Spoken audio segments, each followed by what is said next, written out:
All right, testing, testing, testing. You are staring at the black void of death.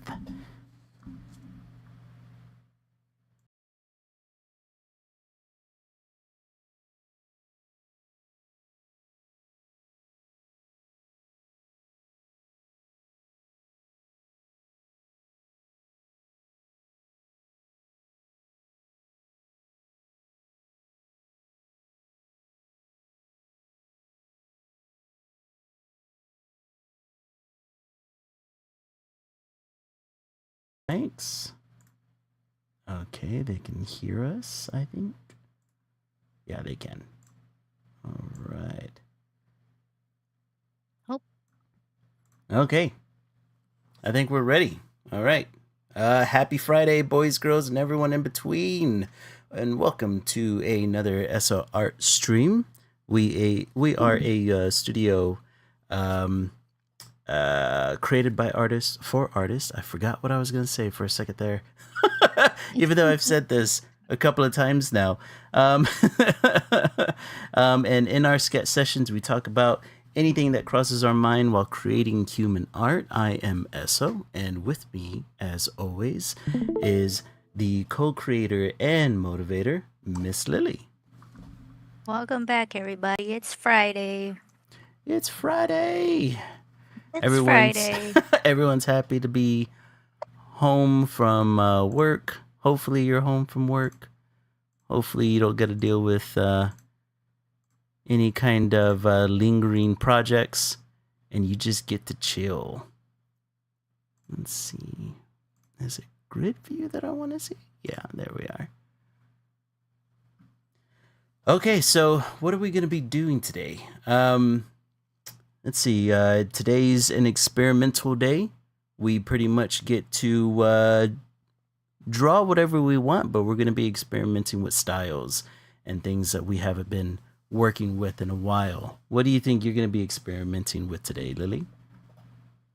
I'm just gonna work on this really stylized brush work that I've been doing with. Let Mm-hmm. me show you. So for um, oh, you haven't pulled up our drawing screen. That's Here, I'll okay. go ahead and pull it up. But There we go. it's okay. I posted for Chinese New Year um the Rapidash drawing that I did. Mm-hmm. Um, so playing around with that like heavy brush stroke and stuff like that. All right. And then I also did this Arcanine piece as well that Right. kind of plays around with that type of art style. Um, i- what is it? Inspired by, old Chinese, Japanese artworks. Yeah. Yeah. So I'm gonna be doing that with another Pokemon from the Zodiac. Okay.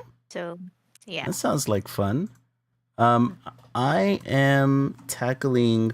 Well, I was in the Clip Studio Paint Assets page, and I was downloading brushes like a madman because I was like, "Holy crap! Look at everything Clip Studio Paint 5.0 can do now," and I was super excited about it. So I'm gonna be screwing around with a whole bunch of brushes on the last drawing I was doing of Alloy from Horizon Zero Dawn, and I've already started a little bit. I'm gonna kind of get away from the watercolor brush that I played around with from the Pikachu drawing, and this time I'm gonna go down like so. So here's the thing. I started looking at old paintings that I have here at the house, right? You know, the paintings that we did in college. And I Mhm. was like, I want to try to replicate that if I can digitally, right?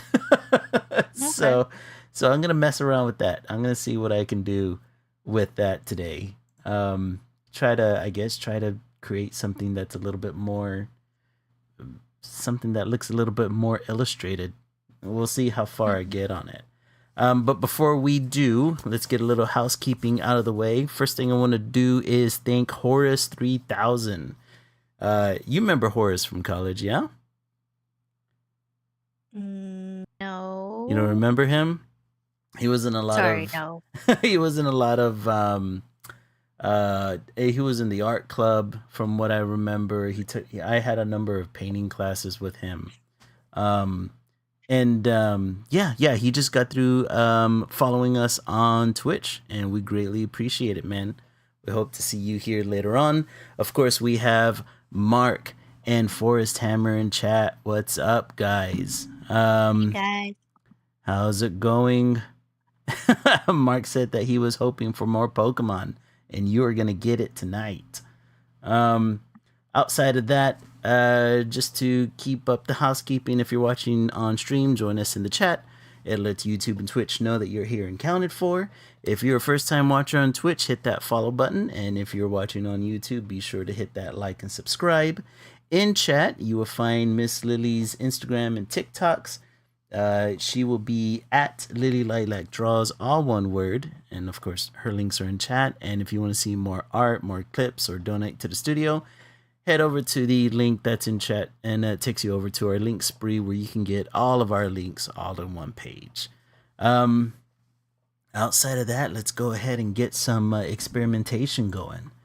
Let's mess around with stuff. I was taking a look at the topics that we have, and man, there's Mhm. so many good ones that we can get into.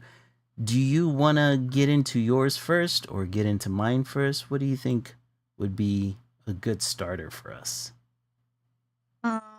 Whichever's cool. I don't have a preference. Okay. Do you Mm. want to talk about your first couple of topics? Get into Okay. them because I think the ones I have are they require or they're gonna have us do a little bit more deep dive, and so Hmm. Okay. So I guess we could just briefly talk about. Do you want to talk about the new Gorillaz album really quickly? yeah, yeah. Let's 'Cause get I don't into have a that. lot to say. Yeah. So I listened to it.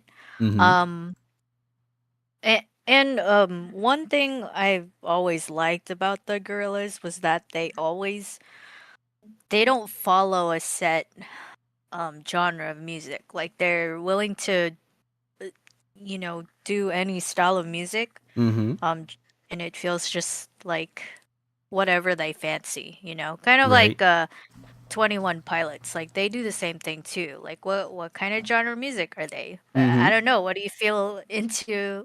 What do you like to listen to now? That's the Right. question, the answer to that question.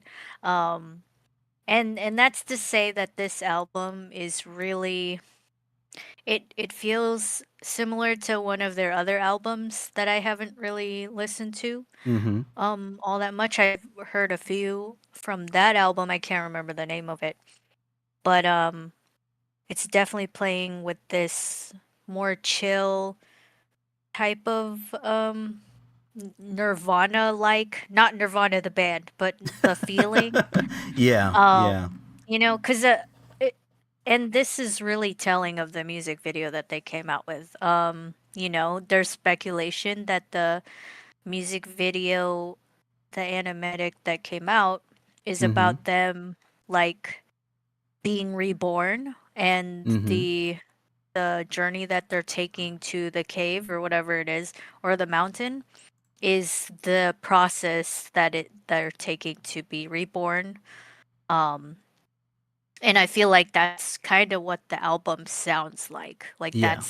that's the sound that it's going for, which is cool. It's just not my cup of tea. Like, Yeah. I'm Yeah. not gonna say it's bad. It's just not my, I wouldn't put it on to be like, yeah, I want to listen. No, Like, I get it. I really love their last album. Their last album is so good. Mm-hmm. Um, Cracker Island, you guys need to check it out. That one is super good. I feel like that one is more audience friendly. Like people who just don't listen to the Gorillaz music might Mm-hmm. like that album just in general. Right. Um, but yeah, that's all I have to say about the album. It's not bad. It's just not something I would listen to. I So only like two tracks. I've gotten a chance to really like sit down and listen to the album. Um, Hmm. I normally, whenever I listen to albums, like, it's the usual, right? I'm either drawing or I'm just kind of chilling out, reading something. And whenever I listen to albums, I always like looking into what the album's about, what the artist has to say about the album. And a lot of the times, I hope that by learning that, I can kind of like feel what the artist is trying to feel during it. Hmm. And it's probably just a weird process of mine, right? Like I've kind of always liked like diving into um I've always liked diving into like the backdoor meaning of certain albums and certain music, and it just kind of enriches the music a little bit more for me. For this album, I ain't gonna lie. I liked like at least, well, first of all, this album's about is a behemoth, right? It's like 15 songs long. So it's Yeah, not it's pretty it's not a short extensive. listen at all. Hmm. Um I liked about 7 songs on the album. And that to me is almost like liking a whole album in itself. So for me, it's practically just a certified banger at this point. Um, but the only reason I really liked it is because I do like when I love whenever a band can explore different genres. Of course, this is a Gorillaz album, so of course you're getting hip hop mixed in with a number of different inspired or different forms of musical inspiration. That's nothing new to Gorillaz. This Hmm. time they lean a little heavier um, Indian Indian kind of Middle Eastern sounds. Yeah. um they have, I mean, a good majority of the instruments that they're using, I mean, like, you hear flutes and sitars and and bongos and everything else in between. Even there's like one of my favorite songs from the album is called, I believe it's called Manifesto, and that one even has a Latin feel to it.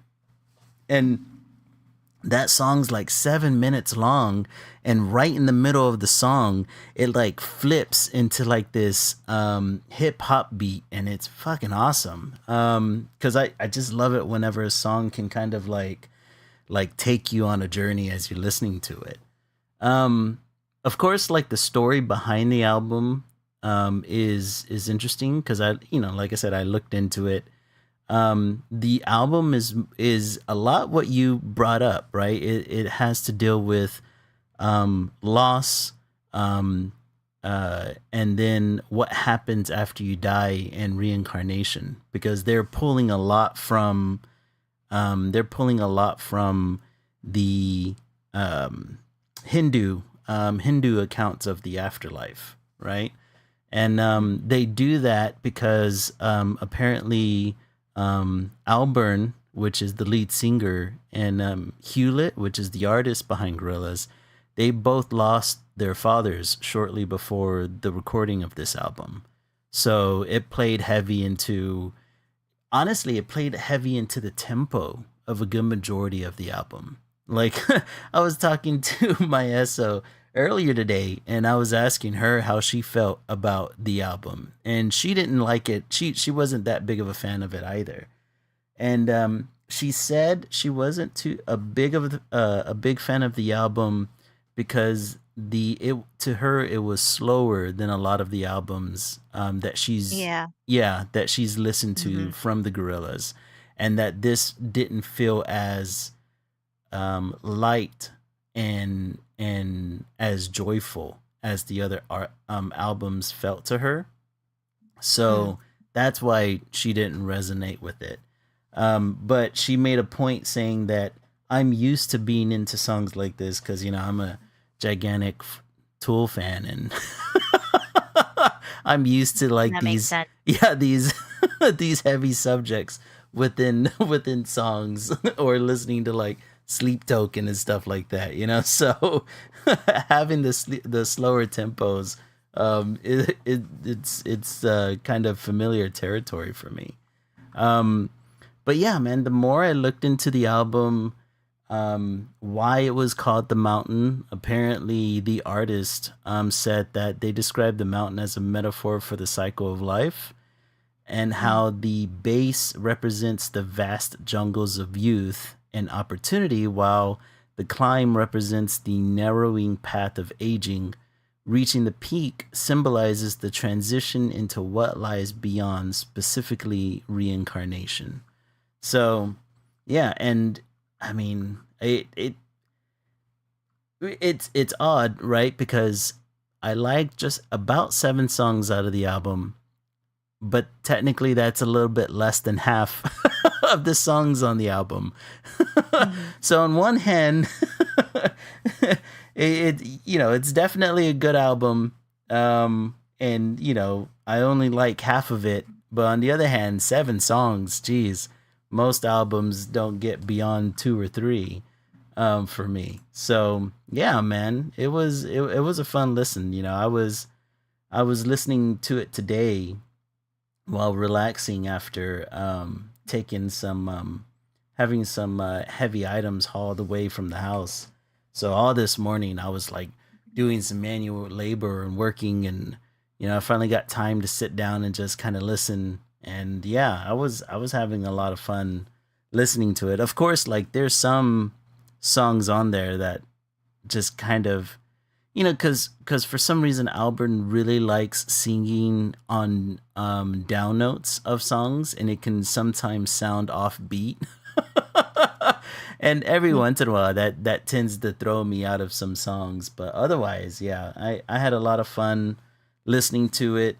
I was able to get tickets to their tour that's coming up this year.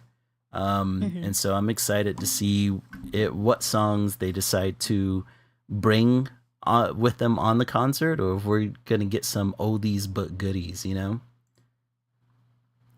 sure they will. Mm-hmm. There's no way they're not going to. But did you get a chance to watch the short film, animated film from them? Yeah, I did. Now that, man, that was freaking insanely awesome to watch. I mean, Hmm. obviously we're getting 2D animation again, which always signed me up for 2D animation. But just the feeling of the animation and the way it kind of works with the music was really awesome. Did you have anything specific that you liked about the animation? Um, their animation is always really fun to study. Yeah. Yeah. It's why I started practicing animation again, like Mhm. just getting it back into the field, because it's always fun to see artists still make that sort of thing, and Yeah. watching their animation specifically is really fun because it has this uncanny feeling to them, Yeah. Yeah. which is kind of like creepy, eerie type feel. It They does. kind of nail it. Yeah. Yeah, And he's a big fan of like drawing his characters into like real world backgrounds, and it does give mhm. an uncanny feeling to it.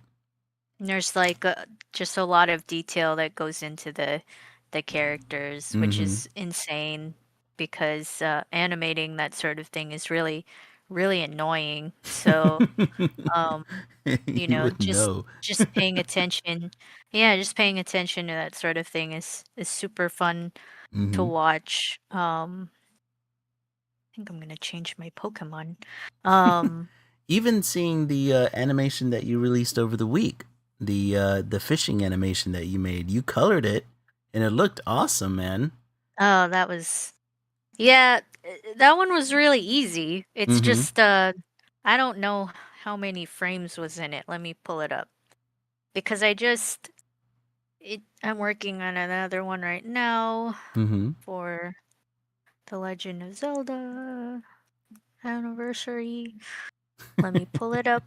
If it'll open, it's not opening. Let me How dare restart it the not app. open? It's really easy Mm-hmm. when you get the hang of it. But it looked like you But did somewhere between what, like 18 to 20 okay, frames? So let's look. So um it's easy because all of it, like, I'm sure even old-timey films will do this, right? They'll Mm-hmm. have the layers, they'll have the background and stuff on different layers, like actual glass panels. Right. Like they'll have the grassy hill back here on its own glass panel, Mm-hmm. the water's on its own glass panel. Like watching that stuff is really cool. Because that stuff doesn't need to change as continuously as my little figure does, Mm-hmm. right? So it Yeah. can stay stagnant. Um, little me is, let's look. So I think right around, wait, my right leg is up. So right here. Oh, I forgot to color that in. Let's see when it repeats.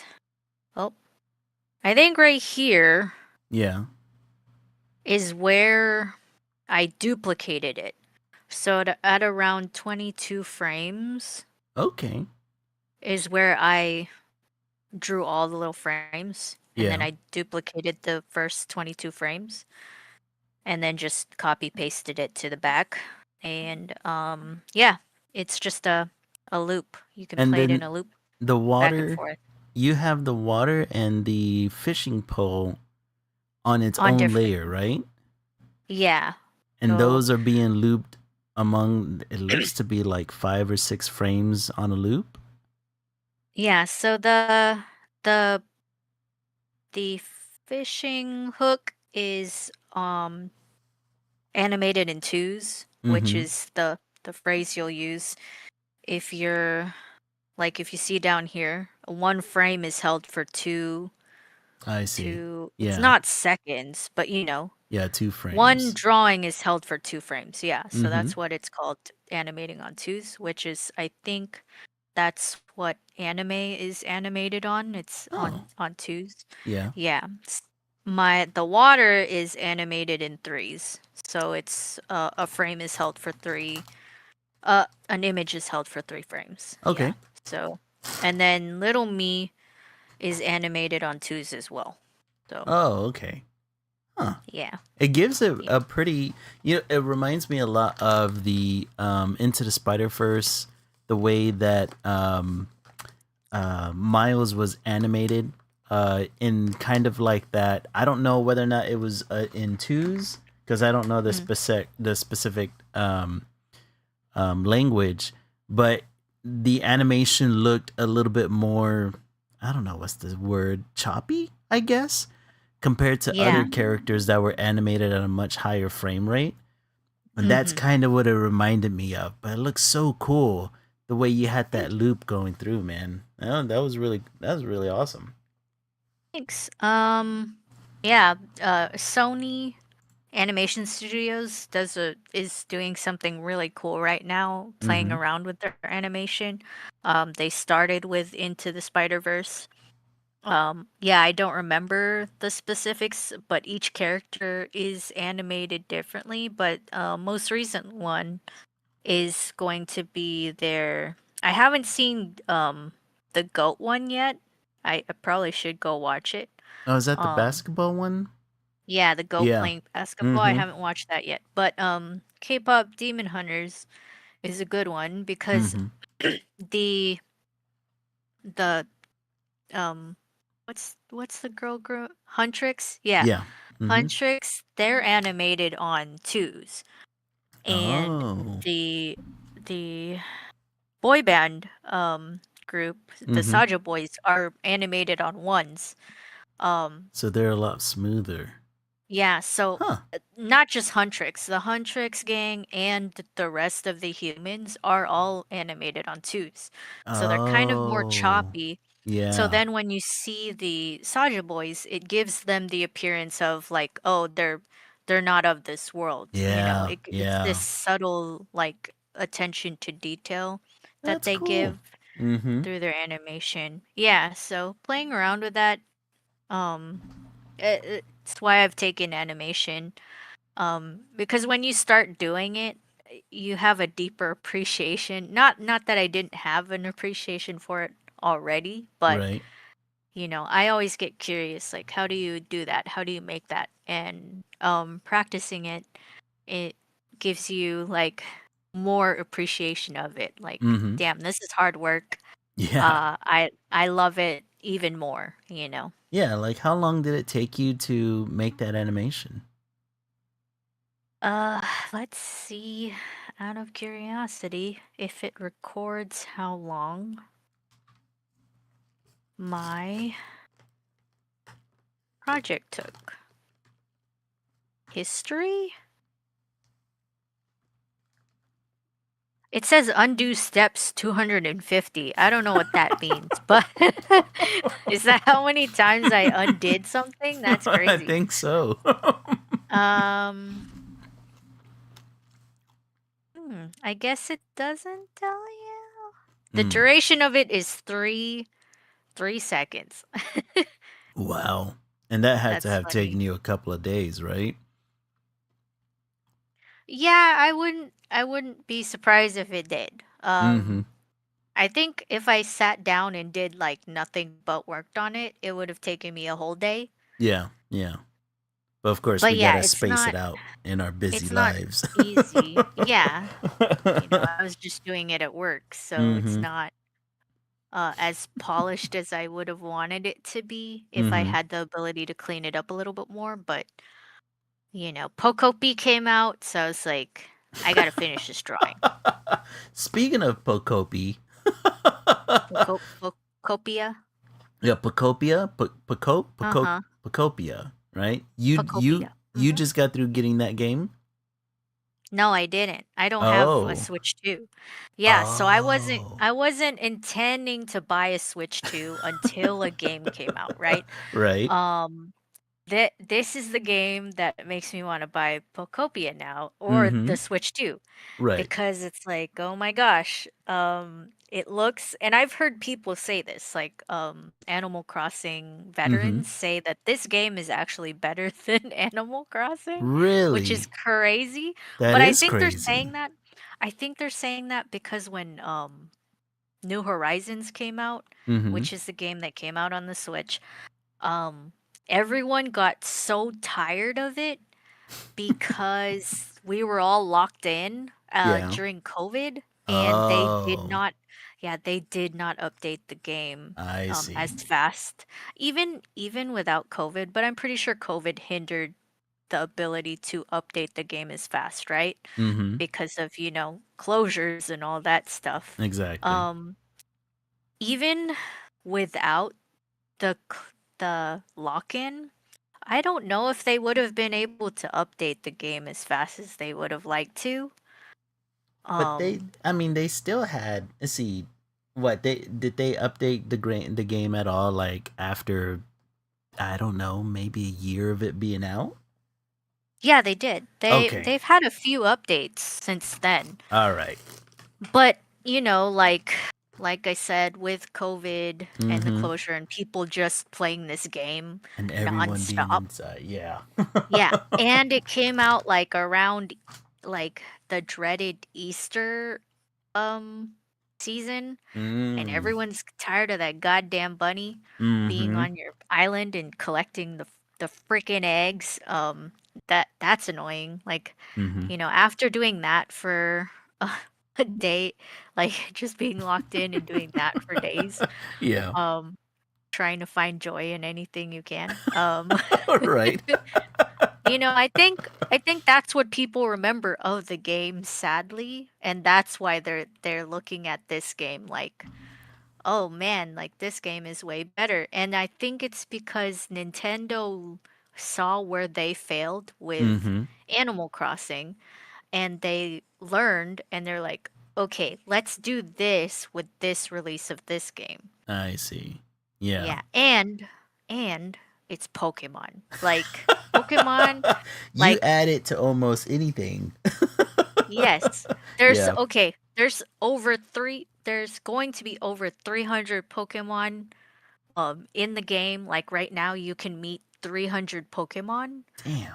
That's a lot of characters That to is a interact shit ton with. of characters. Yes. So it's not just you being on an island with just 10 characters and then Mm-hmm. maybe like fif 5 other NPCs, right? Yeah. That's that's 15 characters that you interact with on the daily. This is 300. Like you're not getting bored. And Yeah. then like you're meeting these guys that you've known since childhood and they're like Mm-hmm. saying really funny things. Like if you haven't seen the like the little screenshots of the funny things that they say while they're walking around I've on seen some your of them. journey and Yeah. stuff. Yeah, like can you imagine? You're like, "Oh my gosh, why are you saying that, Magikarp? Like calm down, you know?" It's not that serious, bro. Oh my gosh. But I it's also like I've seen some of the fan art that's come out from it, Uh-huh. and it's so sad because the storyline for Pocopia is that this is like a habitat that is in a world after humans go Oh. extinct, or it's Yeah. it's a post-apocalyptic Oh, like damn. timeline. Yeah. Yeah, so there are no That's kind of humans. heavy. Yeah. I was like, this game is so cute, but it makes me so sad. Right. But And see, Mark says that he likes the building and some other features better than Animal Crossing, but there are some things he wished it had. So you do you can have the you can game, build Mark? in the game? Yeah, so it's like Minecraft. So it's like What? Minecraft meets Animal Crossing meets Oh what's another shit. game? Well, Pokemon. So Right, yeah, right. it's Pokemon in Minecraft in Animal Crossing. Then hold on. Is this only on the Switch too though? Yeah. Ah, damn it. I was about to say, holy crap, if they have a port over to the Switch, to the first Switch, I'm freaking down. No. You can only play it on the first Switch if someone else has the game. Like Oh, the game shareability or something like I don't remember what it's called, but yeah. it's not really playing the game. You're just visiting the game Well, basically. crap. So, yeah, so I'm gonna save up money because I have Yeah. to be an adult and, pay off We my have a braces. adult, yeah, Yeah. adult bills. And then, yeah, I have to pay some other stuff. And then I'll buy Mm-hmm. a Switch when I feel like Well, crap, spoiling man. myself. I know this. Well, now I'm getting the feeling of FOMO. Like, if it has all those different kind of aspects, that's something I would love to kind of like get into. But I would need a freaking Switch 2 for it. Well, Is it multiplayer? You could probably play it with is your it? with your kiddo. Let me I check think here. Let's see. Poco PM multiplayer. Let's see. for up to Um. 4 players, Oh both no local way. wireless and online play. Local wireless? I'm assuming you can Wait, have a I LAN think party that as means long as. another person. Yeah, so Yeah. another person has to have the game. But like I said, if you have a Switch 1, you can game share. So Yeah, yeah, that's your true. your little your little one can play with you. Ooh. Ooh. She'd probably be down for that, man. Especially if it's cute animals, dude. She's gotten into like this.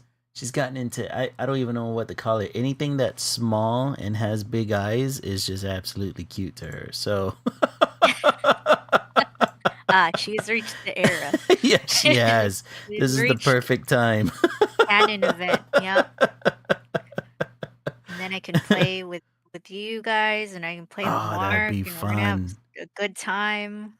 Let's I'm gonna see. get I'm gonna get the bundle that comes with Mario Kart. Yeah.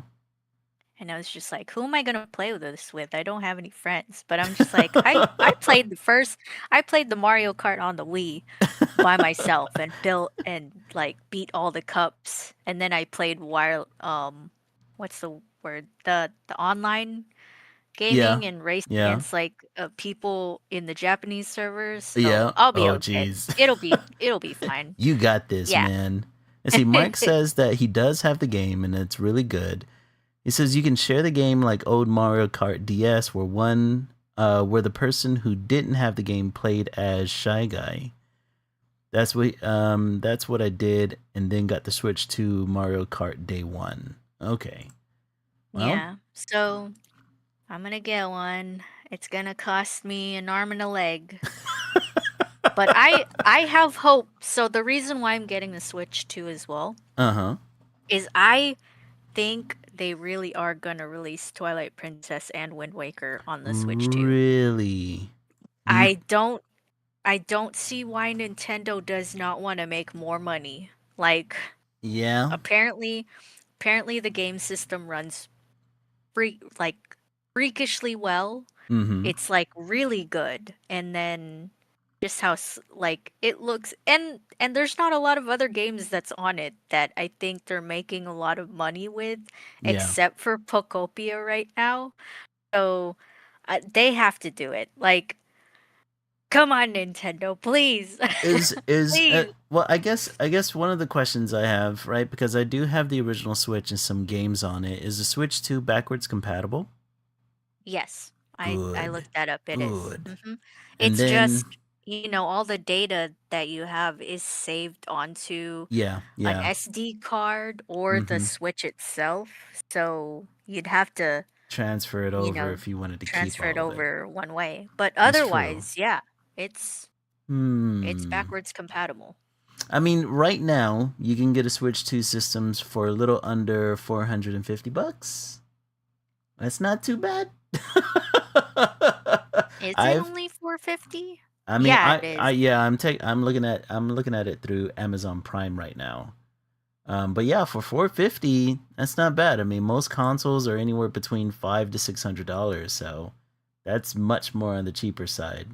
And if I can play the game using the original Switch, have little one running around the world like a mad woman, then that would be a lot of fun for her.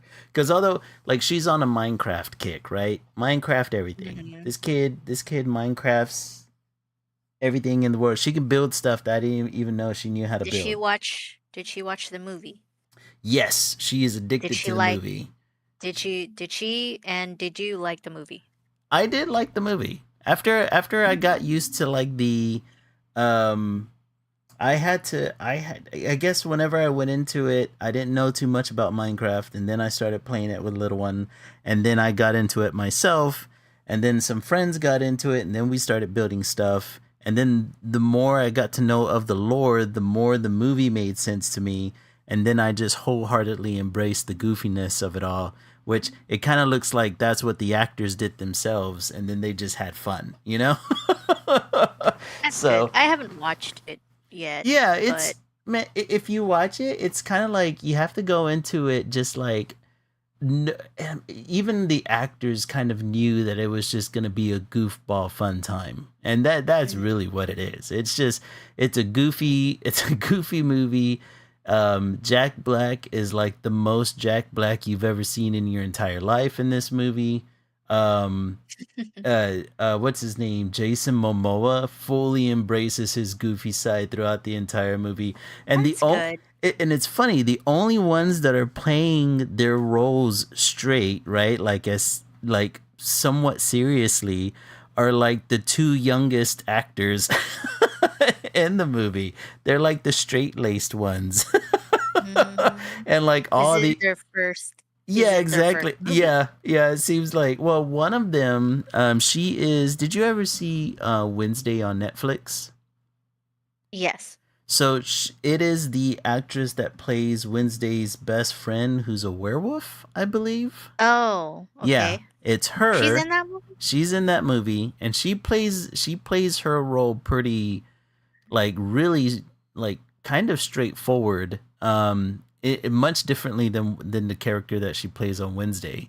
And then the kid that's in the movie is like the most straight-laced one, which is so weird cuz he's the youngest one.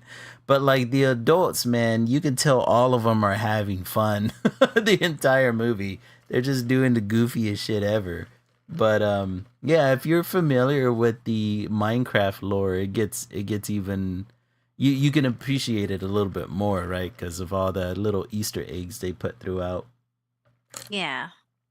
I think I didn't watch it because I didn't like how the the Minecraft World creatures looks, looked. yeah, Like I saw the trailer for it and I mm-hmm, don't remember which one it was. It was either the sheep or the pig. yeah. And I just like It's like, it was what so the gross. hell? Ugh, Yeah, it looks. what the They heck are look you? weird, Like man. you're They, disgusting. they Like they try to stick with like the original designs in the game, except for Mhm. they also try to make them look like semi realistic all at the same time. And yeah, it gives like this really weird in between place. That's like like very uncanny valley. It's super uncanny. I Yeah. was like, bro, this looks gross. Like you look It's ugly. weird looking, man. It's weird looking, but like I've seen the movie literally so many times at this point that yeah, you got to embrace the utter silliness of it all. Like the memes that are Mark says the memes kind of made me not want to watch it. Yes, dude. And no, not only that. Here's the trippy part, right? My kid watches the what is it called? The super party version of the movie. So every time Super the party?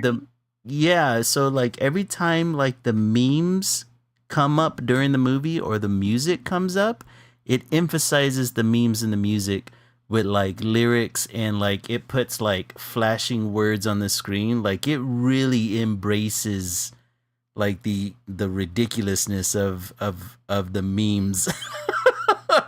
It goes nuts and my kid freaking loves it. It's crazy. But like I said, I've watched the movie like damn near too many times to count. So yeah, I don't know if I didn't have a kid if I would watch it. Maybe once, twice at the most, but I don't see this as being like a cult classic amongst the adults. Mm. Well, so there's that. Mm-hmm. Good thing we touched on the Pocopia. We touched about Gorillaz. So, today I saw that the CEO of Adobe stepped down from his Ooh. position. Yeah. Um, he's been the CEO for 18 years. Mm-hmm. Um, it's apparently amid the concerns of the clientele, I guess, Really? of the use of AI or the in a world driven by AI. Um, apparently this year stocks for Adobe have gone down by a whopping 23%, which is real like a Dang, that's a that's a crazy drop. number. That's an insane Yeah. drop. Yeah. And it's way more than anyone projected. Like Yeah. I guess people do these predictions in the Mm-hmm. stock market, Yeah. and people were saying, yeah, that's way less than what we thought it would be. Ooh Um, wee. and I don't know much about the whole thing, like Mm-hmm. stocks and all that good stuff, but I would say that me reading about this sort of thing, anything with AI, right? Mm-hmm. You you will see two sides of the coin. Like you'll see um sides where people are saying, "Oh, it's gonna pop," like, "Oh, there's no use for it," like, it's being like oversaturated or, Yeah. yeah, everyone's using it. Um, but is it like actually paying off? Like, I read an article today where people are using it or companies are using it for like meaningless tasks, like sending out um,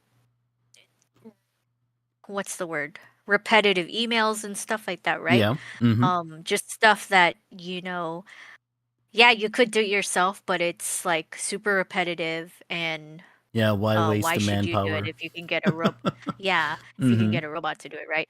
Right. But that's at the detriment that the AI won't know. when not to stop, or Yeah. it could send out something that's very inappropriate, or Mm-hmm. or it does something that it thought was part of the pattern but is actually not, Yeah. Yeah. They'll always make a mistake of some kind. Yeah, which yes, humans can as well, but Sure. robots will do it at an astronomical amount because of how fast they can, do that one error repeatedly, right? Mm-hmm. Um, so there's that side, and then there's the side where it's saying, "Oh no, it's actually good," it is paying off, or Well, yeah, like from a business standpoint, there has been a number of companies that have implemented AI, laid off a lot of their employees, and still Mhm. saw profit at the end of the day, right? And it could be a situation where, you know, maybe you were overstaffed doing redundant tasks. But the problem is that it's like you say, AI can and will mess up a number of times, and if you don't have a constant somebody constantly QCing the AI, you could really run into a lot of trouble. The one of the incidents that come to mind was, I believe it was in Tennessee, if I'm not mistaken. There was a grandmother that was jailed because AI facial recognition software identified her for fraud, or like it linked her to fraud of some sort. Oh And my God. if I'm not mistaken, like she was in, oh, what was it? I believe she was in jail for about 6 months, um, until they realized that it was a mistake on the software's end. And it's that kind of stuff where you're just like, it's kind of like a microcosm of like what could go wrong by implementing this AI a little bit too early. Like that kind of stuff is scary, man. And from a corporate point of view, yeah, sure, you're getting rid of some redundant work, but I mean, the whole reason, I don't know, I tend to think that, you know, humans being able to quality check themselves is really the savor or the lifeblood of a lot of companies. And if they try to skirt that by implementing some sort of AI, I think we're screwing ourselves big time. But maybe it's just like with Adobe, right? Maybe they have to learn the hard way. Yeah, Because I think the reason why they're seeing a loss in the stock market and mhm. all that stuff, right? Is because Adobe is supposed to be a platform for creators. Mhm. But like I've stated before, I personally as a creator, I've Mhm. always not liked Adobe. I don't think their apps are very user friendly. But mhm. then I started seeing them push AI, and it's just like Yeah. I go on this program to create myself. Like I use it to create from my mind with Mhm. my hands. Yeah. I'm I'm not here to click a button to generate these images. Like Right. uh if I were a photographer, like why would I you know Why would I have like a machine do my job for me?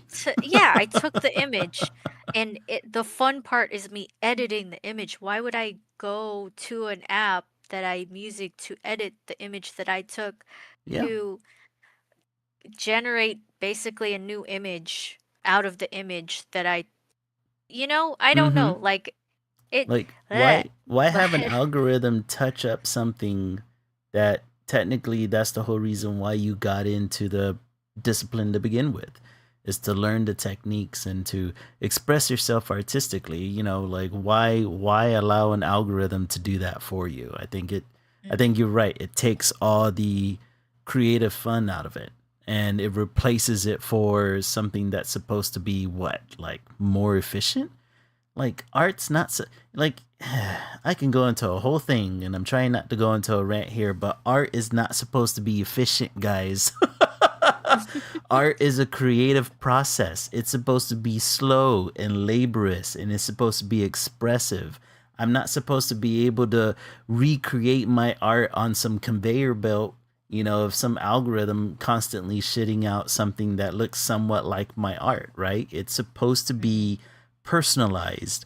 It's a individual exploration, and it can be a collective exploration if you have more than one artist on something, right? But either way, it's something that's supposed to slowly develop through trial and error. I mean, you can see that through the way you and I create something on the streams, right? That we're, going through a different number of different variations and how we want something to look, and we tweak it, and we push an idea, we pull back on an idea, and that's the whole point of it. If you take that away, then what do you have? You just have essentially, and it sounds super cliche, but it's soulless, right? There's no creativity behind it unless you believe that simply having an idea is the whole point of creativity, and it's not. It's the work that you put into it.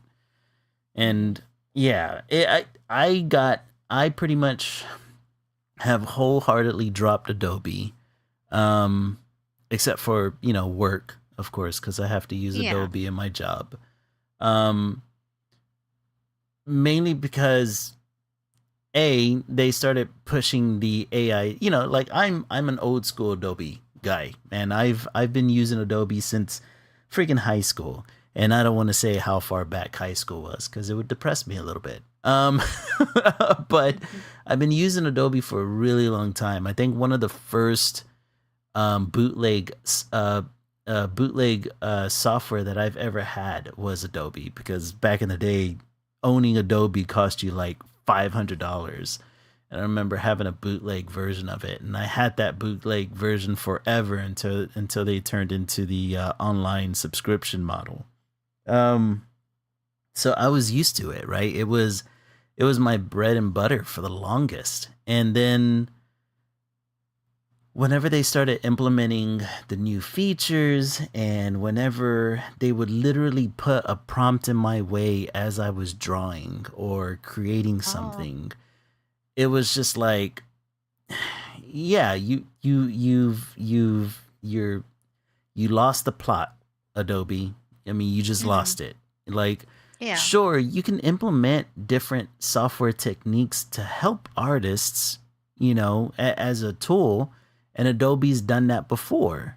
But whenever you start giving us the option to wholesale, prompt something into existence, in a program like Photoshop, for crying out loud, a program where most creatives use to draw and to create, right? You're sitting there trying to make me type in a prompt. Every time I would select something, Adobe would be like, "Do you want to generate an image here?" And it would put the Oh my prompt gosh. right in my face, and I'd be like, "No, dude, I'm creating here. Leave me the hell alone."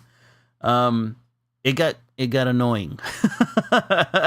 It got annoying, and it really started to feel as if, especially in our world of like AI taking over businesses and positions, and that age old meme of they took our job. That's what AI is to a lot of fields.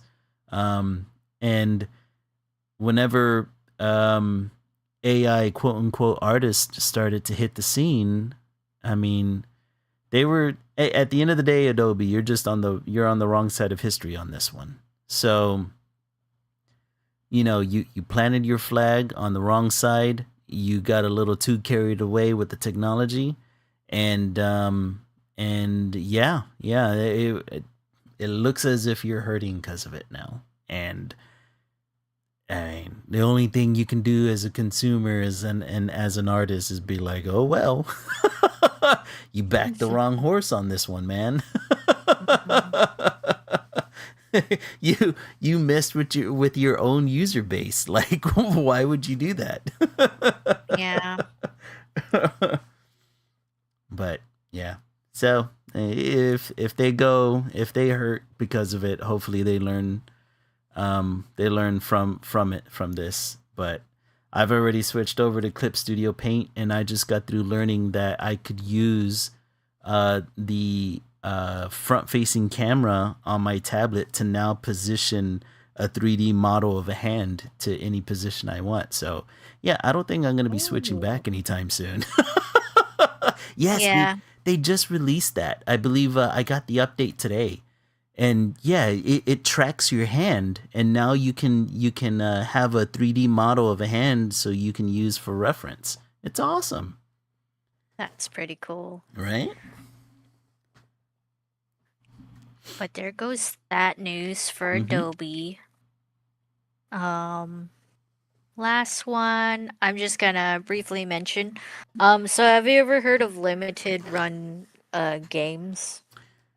I have. I don't think I've ever participated in buying one just yet, but for those who Hmm. may not know, what is it? They're a company that specializes in I guess with the title of their company, limited runs of like pre-orders Mm-hmm. or physical copies of games. Okay. I think that has something to do with their slogan. Anyways, I ordered it their pre-order Mm-hmm. bundle for Sonic X Shadows Generations when it came out. That Nice. came out in 2004 to Oh, geez. 2024. Oh my gosh, if it were 2004, I waiting this long. Mm-hmm. Anyways, it came out well the pre-order um the ability to purchase it Mm-hmm. was back in August 2024. It was open for like a 2-month window. Um, right when I heard about it, I bought the pre-order bundle, which Yeah. because why wouldn't I? I really love Sonic the Hedgehog.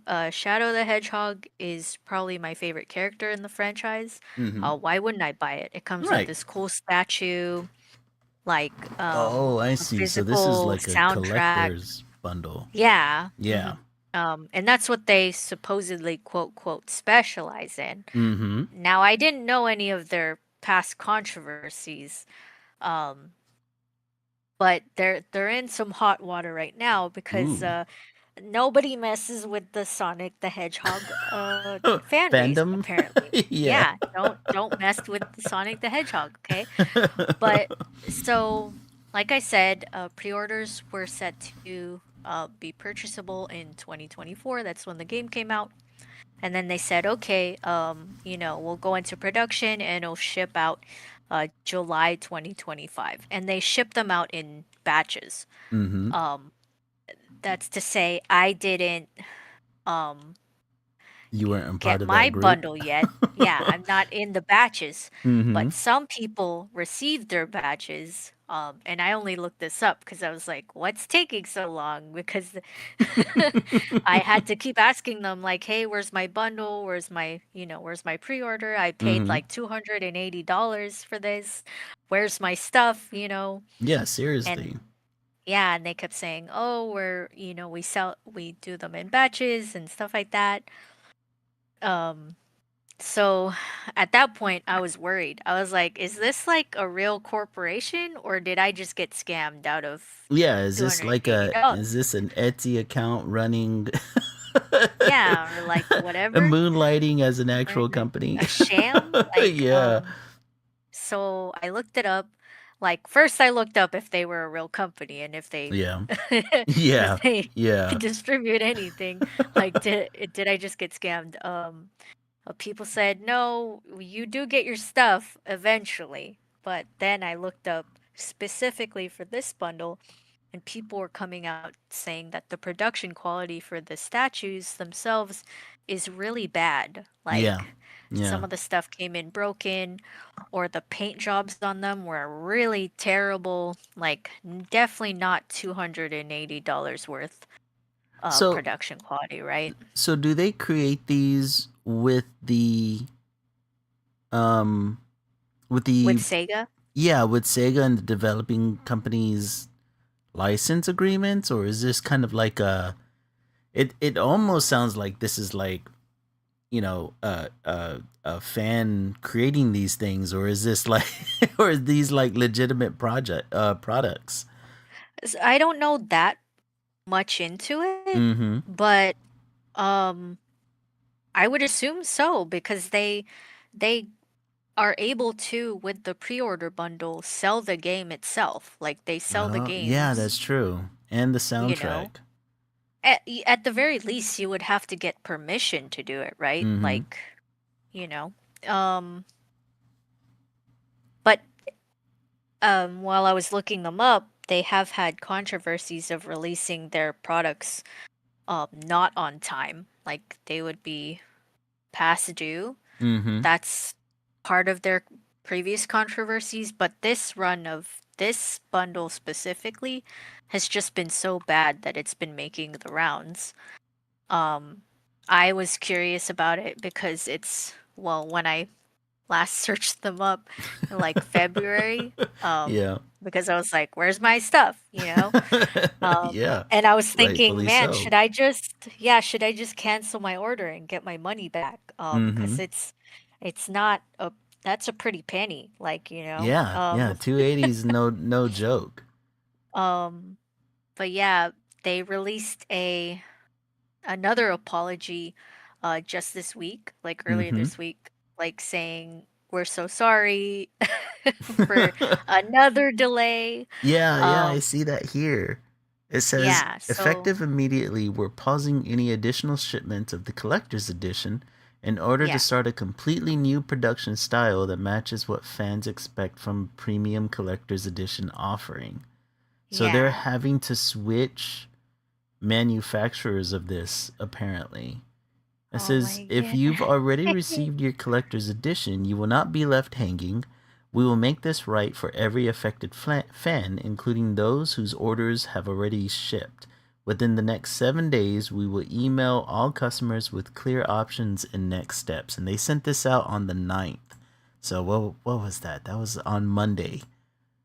Yeah, I got the email Oh saying man. like if you got your statues already, do not worry.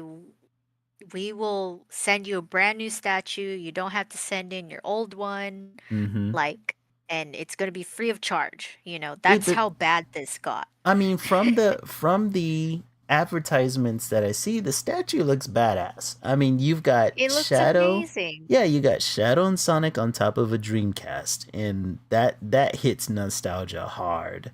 And then it shows the official soundtrack, and you also get like some sort of Sega credit out of it too. I mean, holy crap, man! Oh no, no, no! You I'm get sorry. It's like a showing the different. keychain. Yeah, Yeah, you get an art book. You dude, get, that's so cool.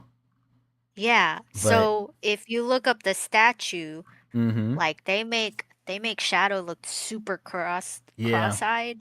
Like it's really bad. Oh, no, And I gotta find the live what what people have gotten already. and I was just like, if I get mine, like I'm lucky. I'm an artist, so I can Yeah, fix it. But I do I see want it. like, It looks you like know? derp shadow. Yeah, it's disappointing. Oh Yeah, Mark, that's half a no. Switch 2 right there. That's why, like, when Pocofi came out, I was like, maybe I should cancel my Maybe just get your cancel money my back pre-order. and Yeah, get just that like, so get I that have the Switch game. too. Just let me keep the game and let me get my Switch 2. I Yeah. might do that because this is I kind of mean, ridiculous.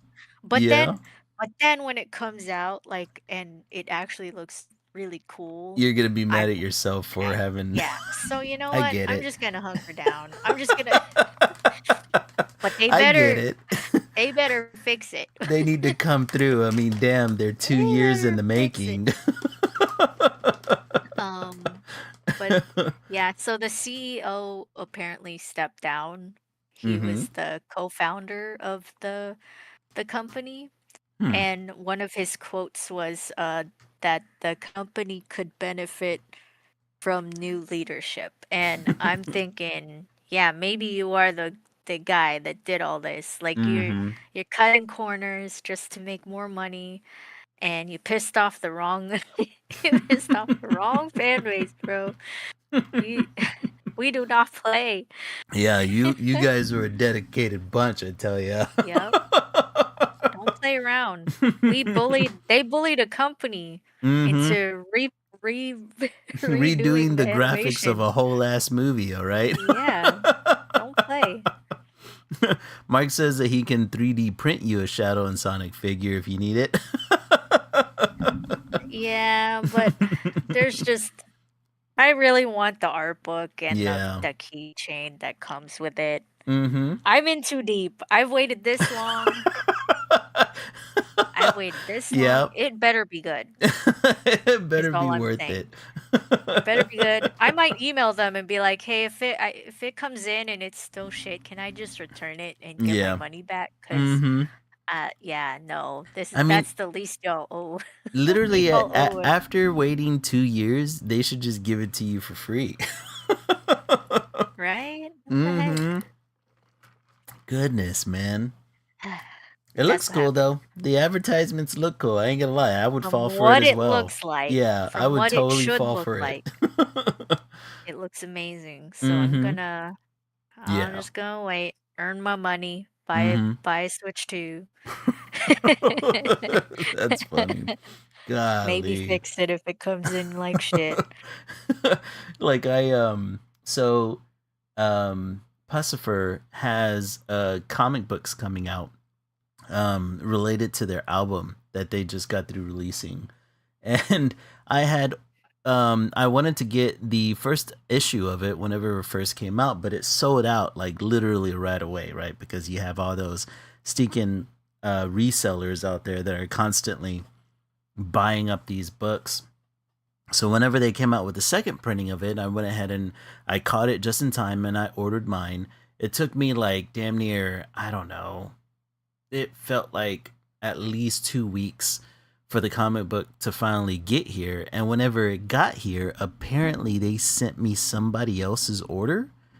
And whoever this person is ordered like four of them, right? Because I'm assuming the person was a reseller.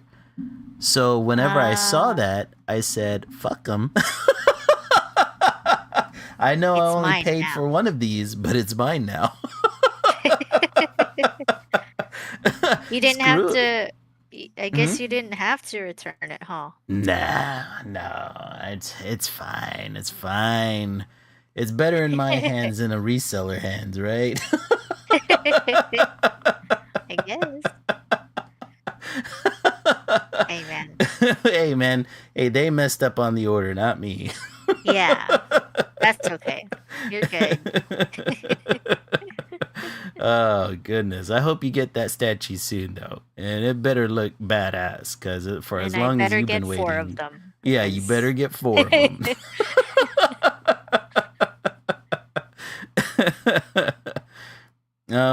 What is this thing you were talking about with TikTok views going down?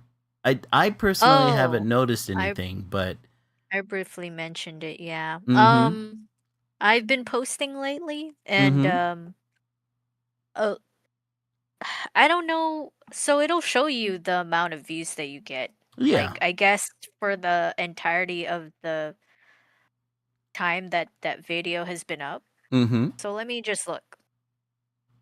I mean, Like obviously usually some the stuff, yes, some stuff sticks more well than others, right? yeah for sure.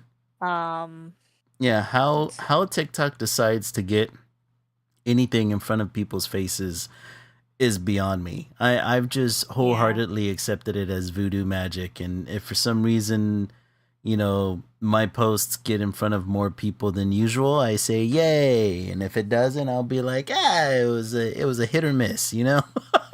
Well, I guess so looking at all of my stuff, Mm-hmm. um, I can see why some has gained more views than others. Yeah. Um,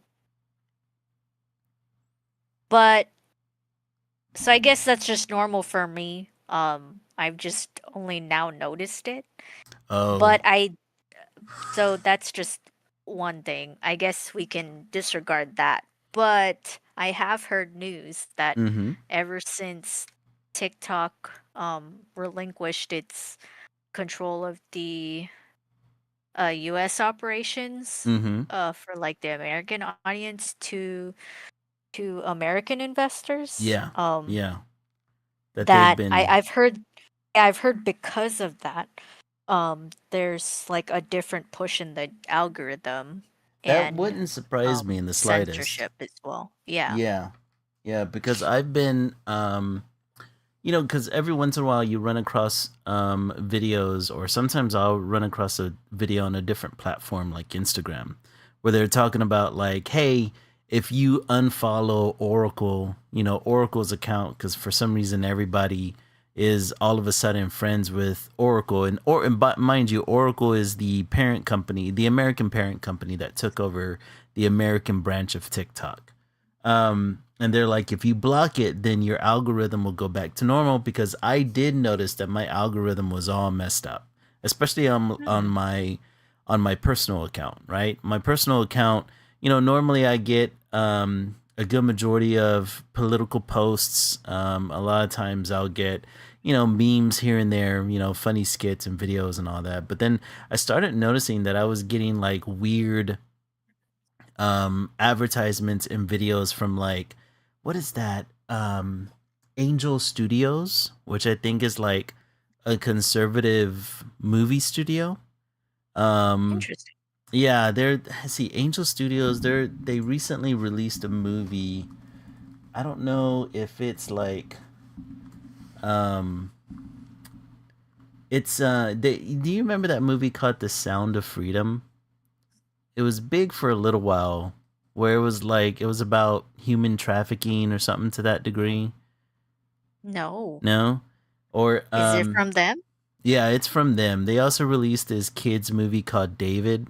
It's a story about David and Goliath. The one that just came out. Yeah, yeah. So Mhm. if you've seen trailers or advertisements for that coming from TikTok, that's what I started noticing more on my timeline.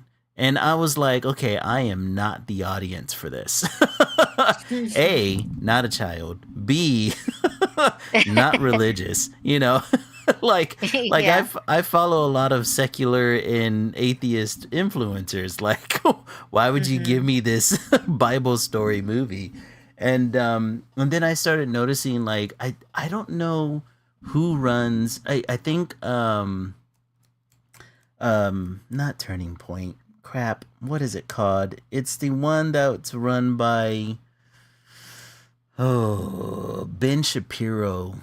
Daily Wire. Daily Wire Mhm. also releases their own movies, and I started getting a lot of those advertisements as well. And they started showing up on my timeline.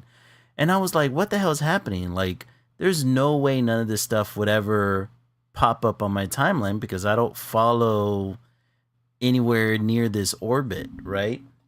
And Mhm. so it was doing that for a while, and I was trying my damnedest to kind of like fix my algorithm by, they say that you can leave a comment somewhere, or you can click share or repost or whatever, and it should, as long as they're influencers that you like, that it'll somewhat fix your algorithm.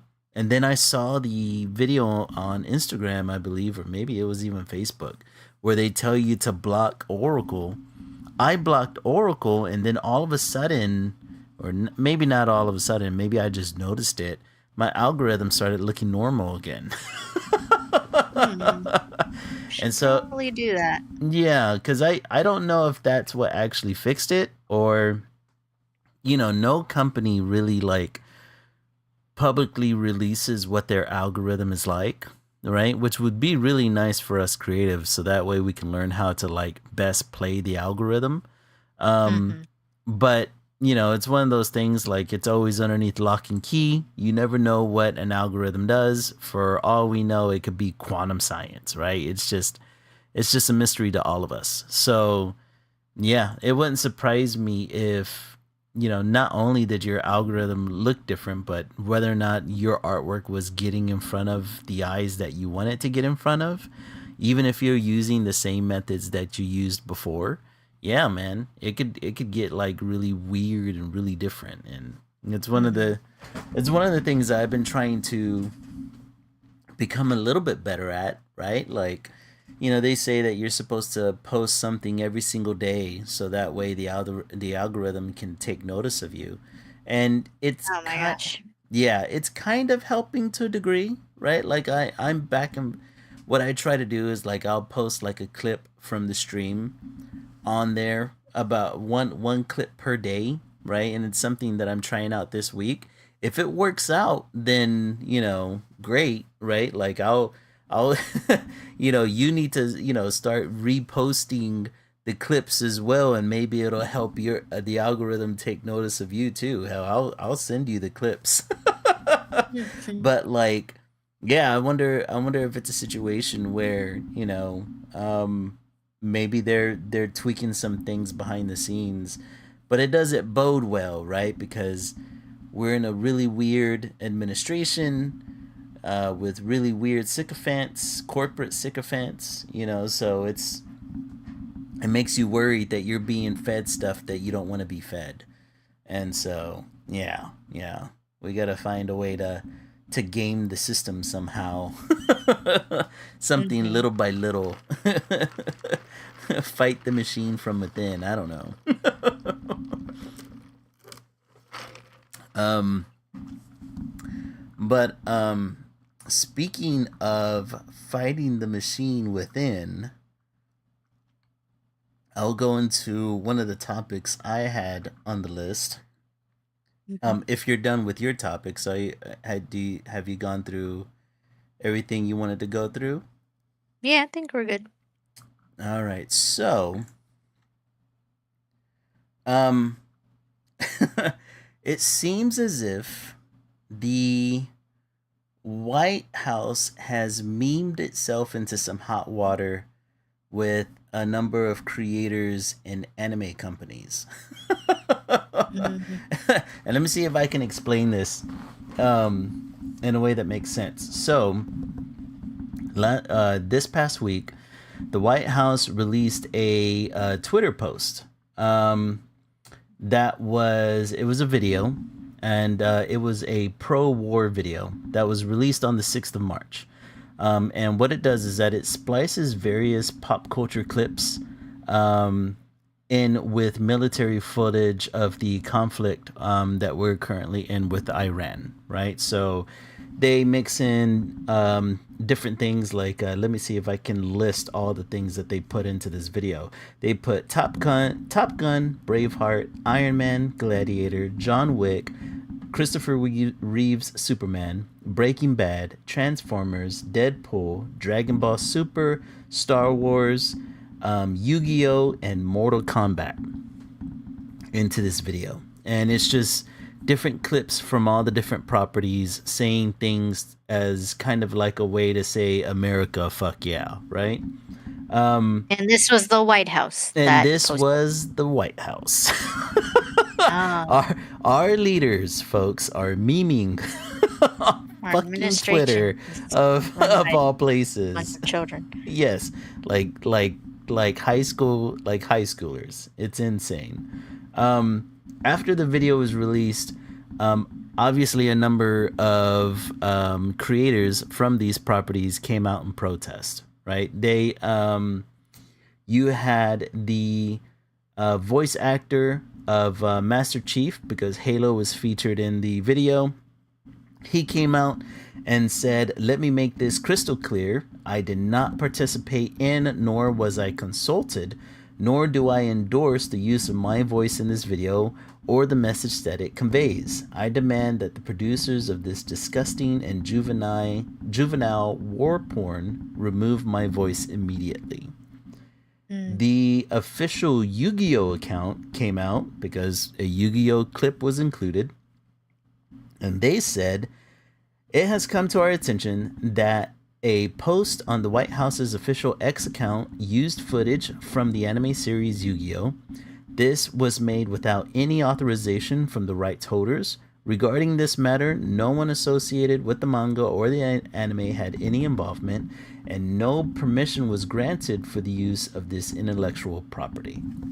So, there, people are, the creators, the producers, the development companies, the production companies are coming out in droves um, uh, against the White House using all these properties in their pro-war video.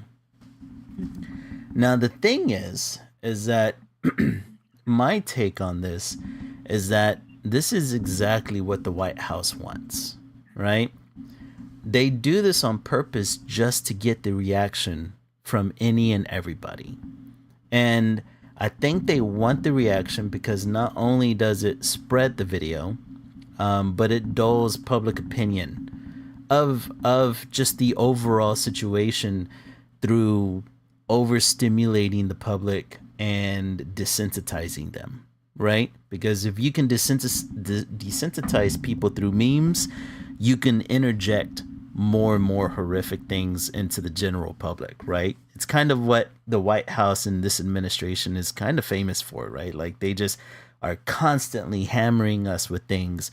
So that way, whenever we find out something like, the president being in the Epstein files, hopefully nobody pays attention.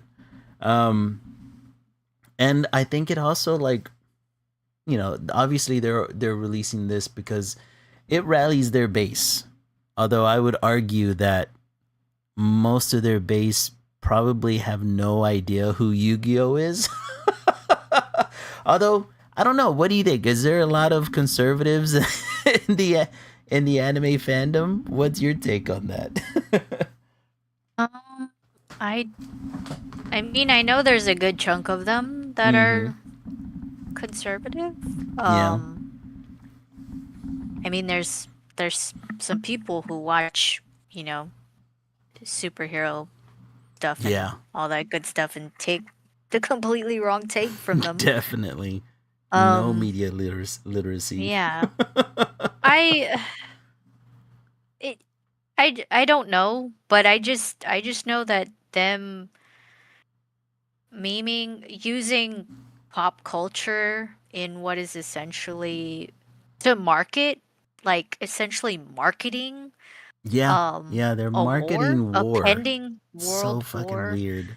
is really, is it dystopian? It's really It is. not. It kind of It's is. It it's kind. awful. It's just awful. Like We it's really bad. Yeah, Like we why is we've this hit like not good? stormtrooper. We've hit like stormtrooper, helldiver level of war propaganda irony at this point.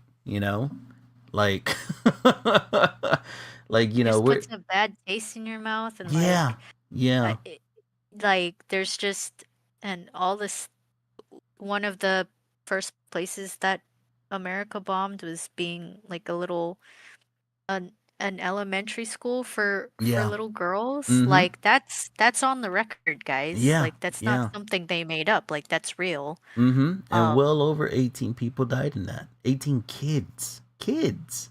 I thought it was in the hundreds. Oh, you know what? I may be completely wrong. You may be absolutely right. Let me check here.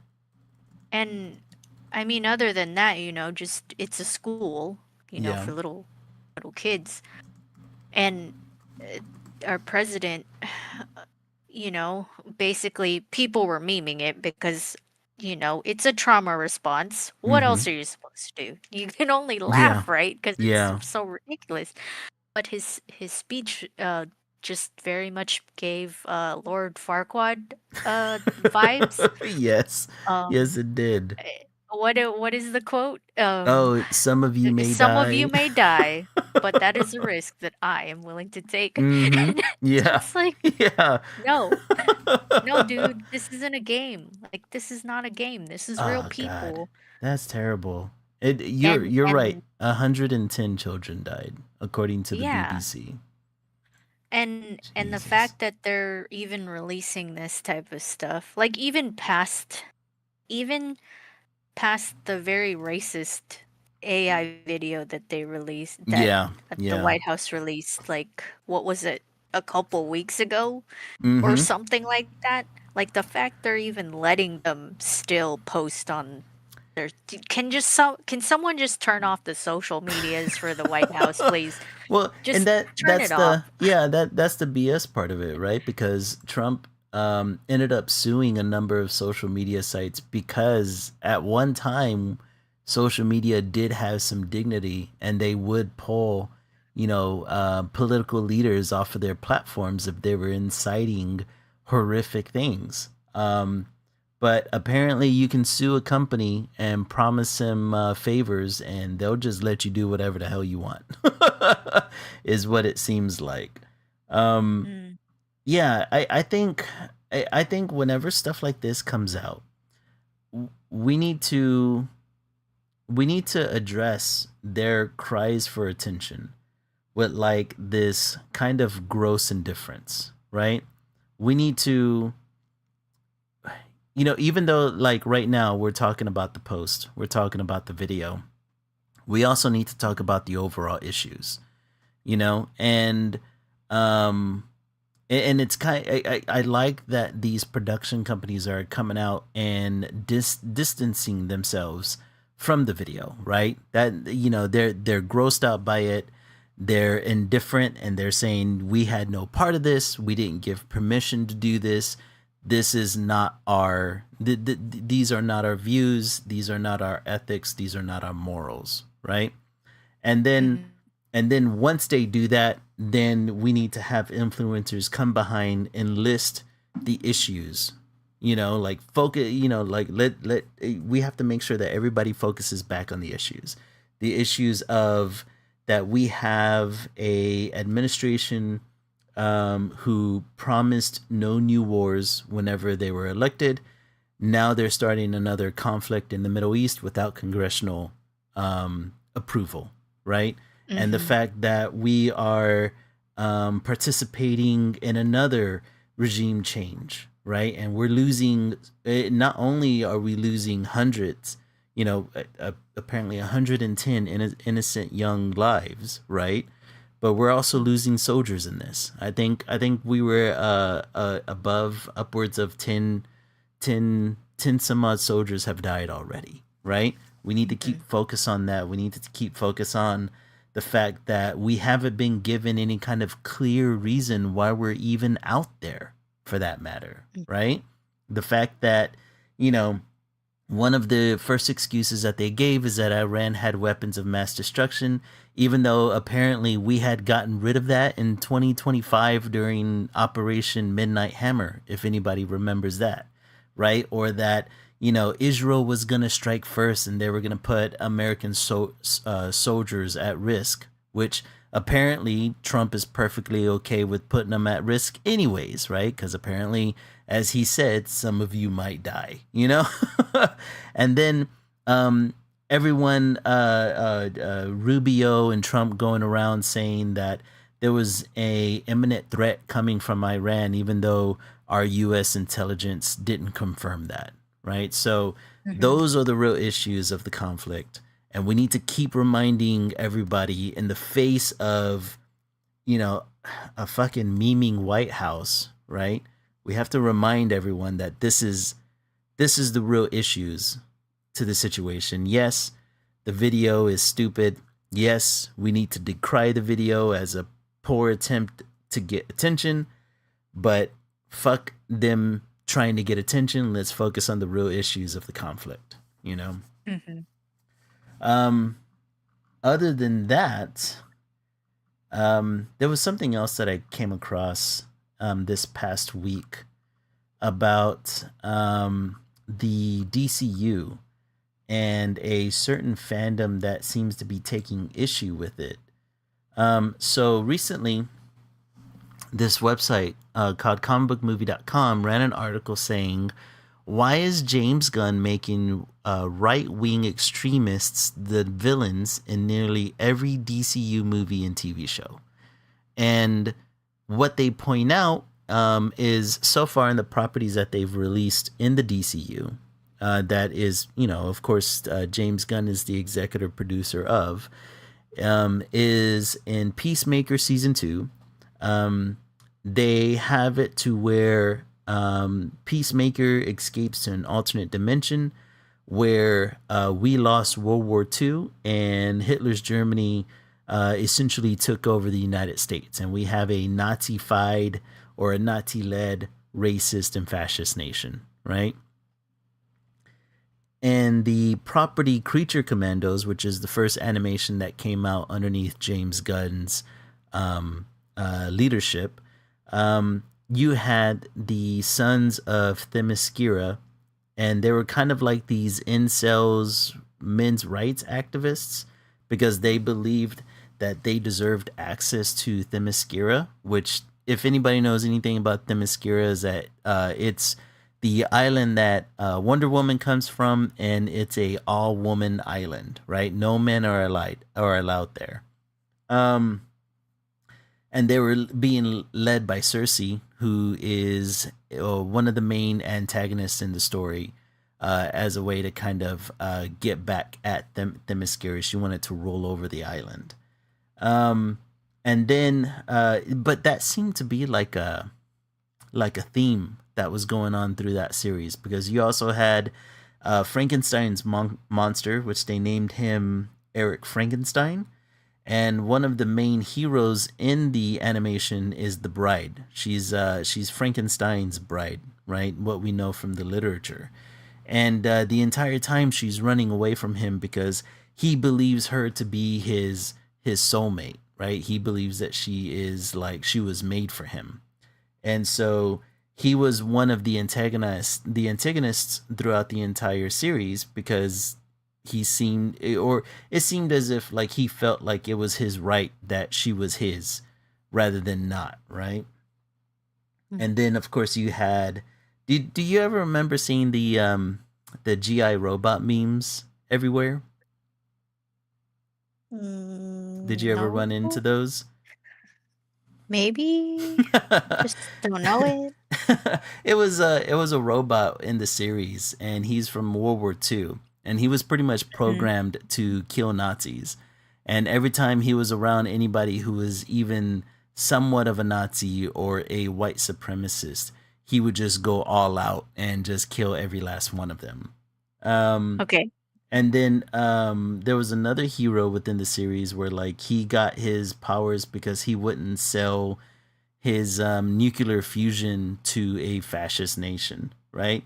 But as you can see throughout the series, the main antagonists are either like these, incels, these men that believe they have the right to another woman's body, or it was Nazis. Hmm.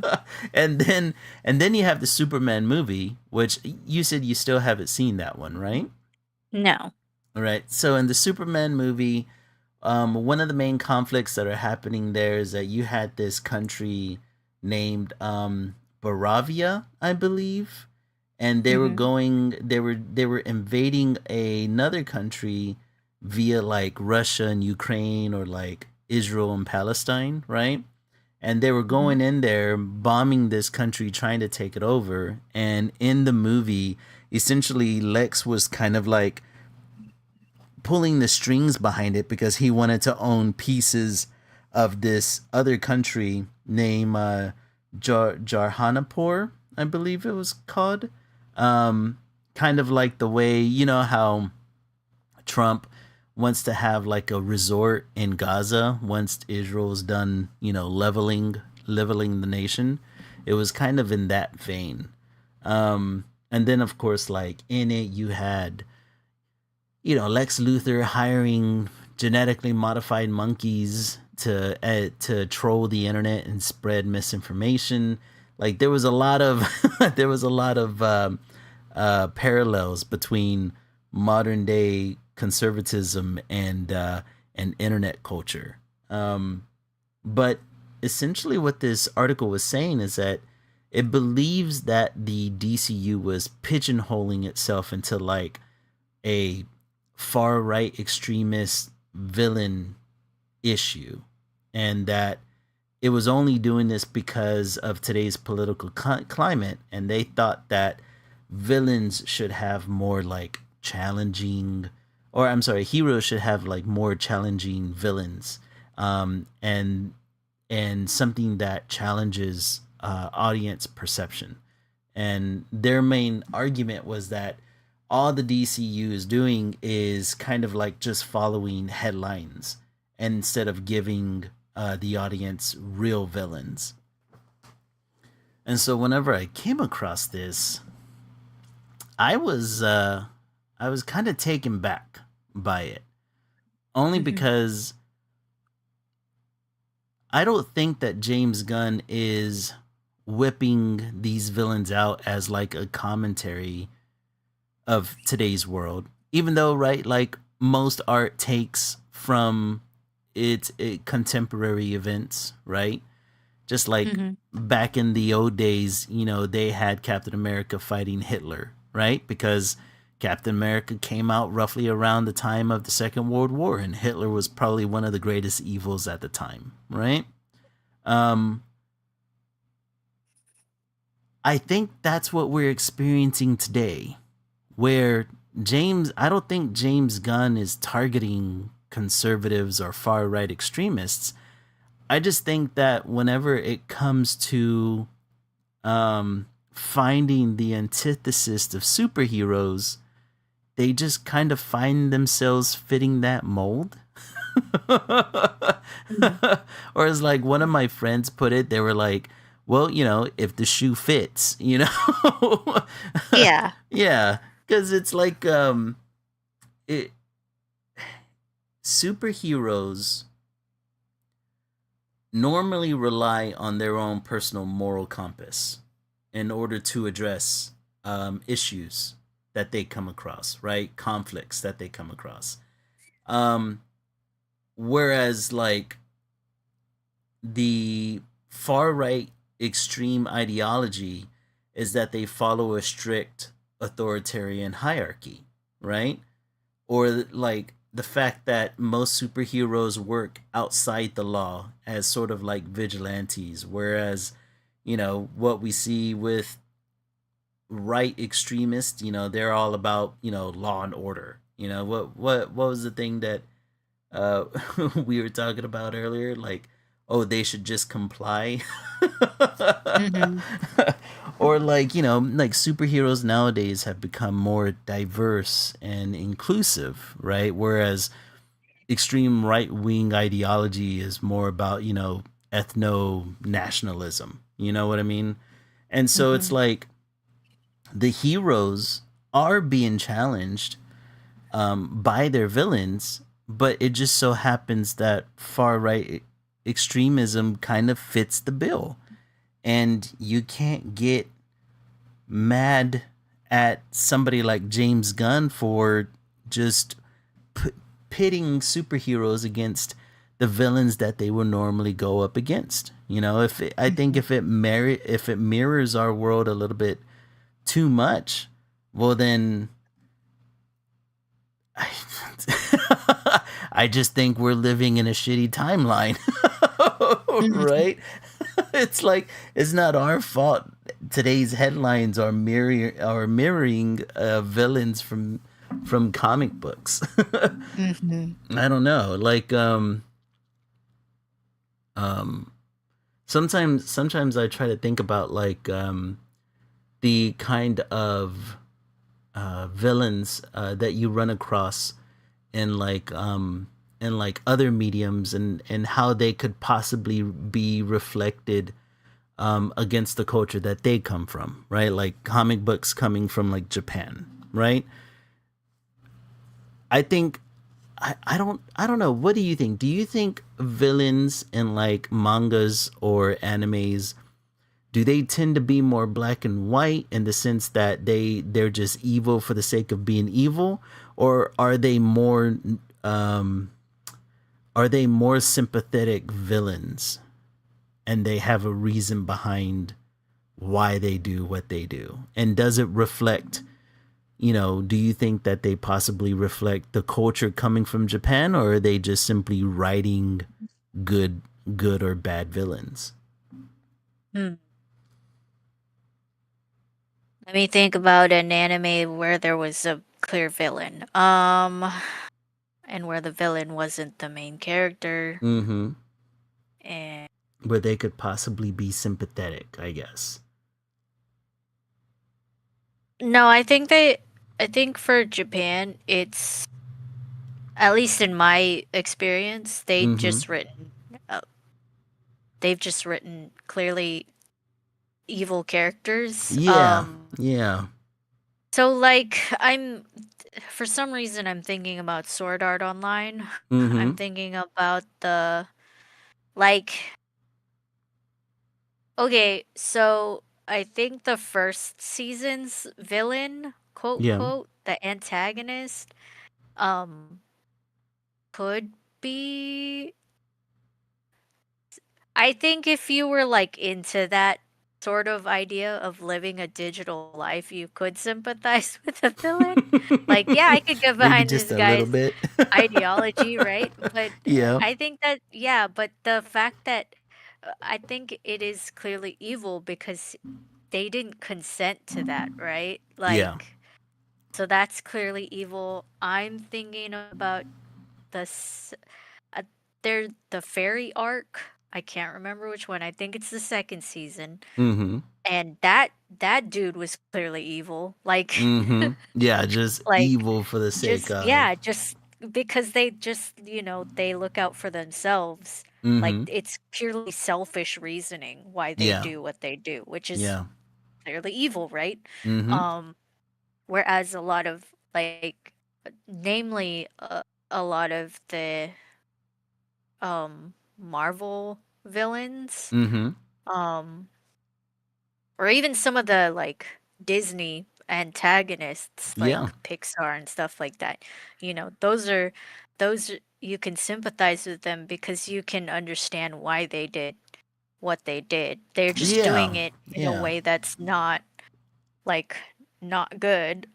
Mm-hmm. Like Ultron, totally get why Ultron is doing what he's doing. Completely reasonable. Should he He's be just doing doing it the it? bad way. No. Yeah, Killmonger he's a is good a example. polarizing. Yeah, he's a really good villain. I'm thinking of Big Hero 6, like that villain. Like you get why he's doing what he's doing. It's true. It's true. Yeah, You know, like I think about like I'm currently watching Trigun Stargazer, right?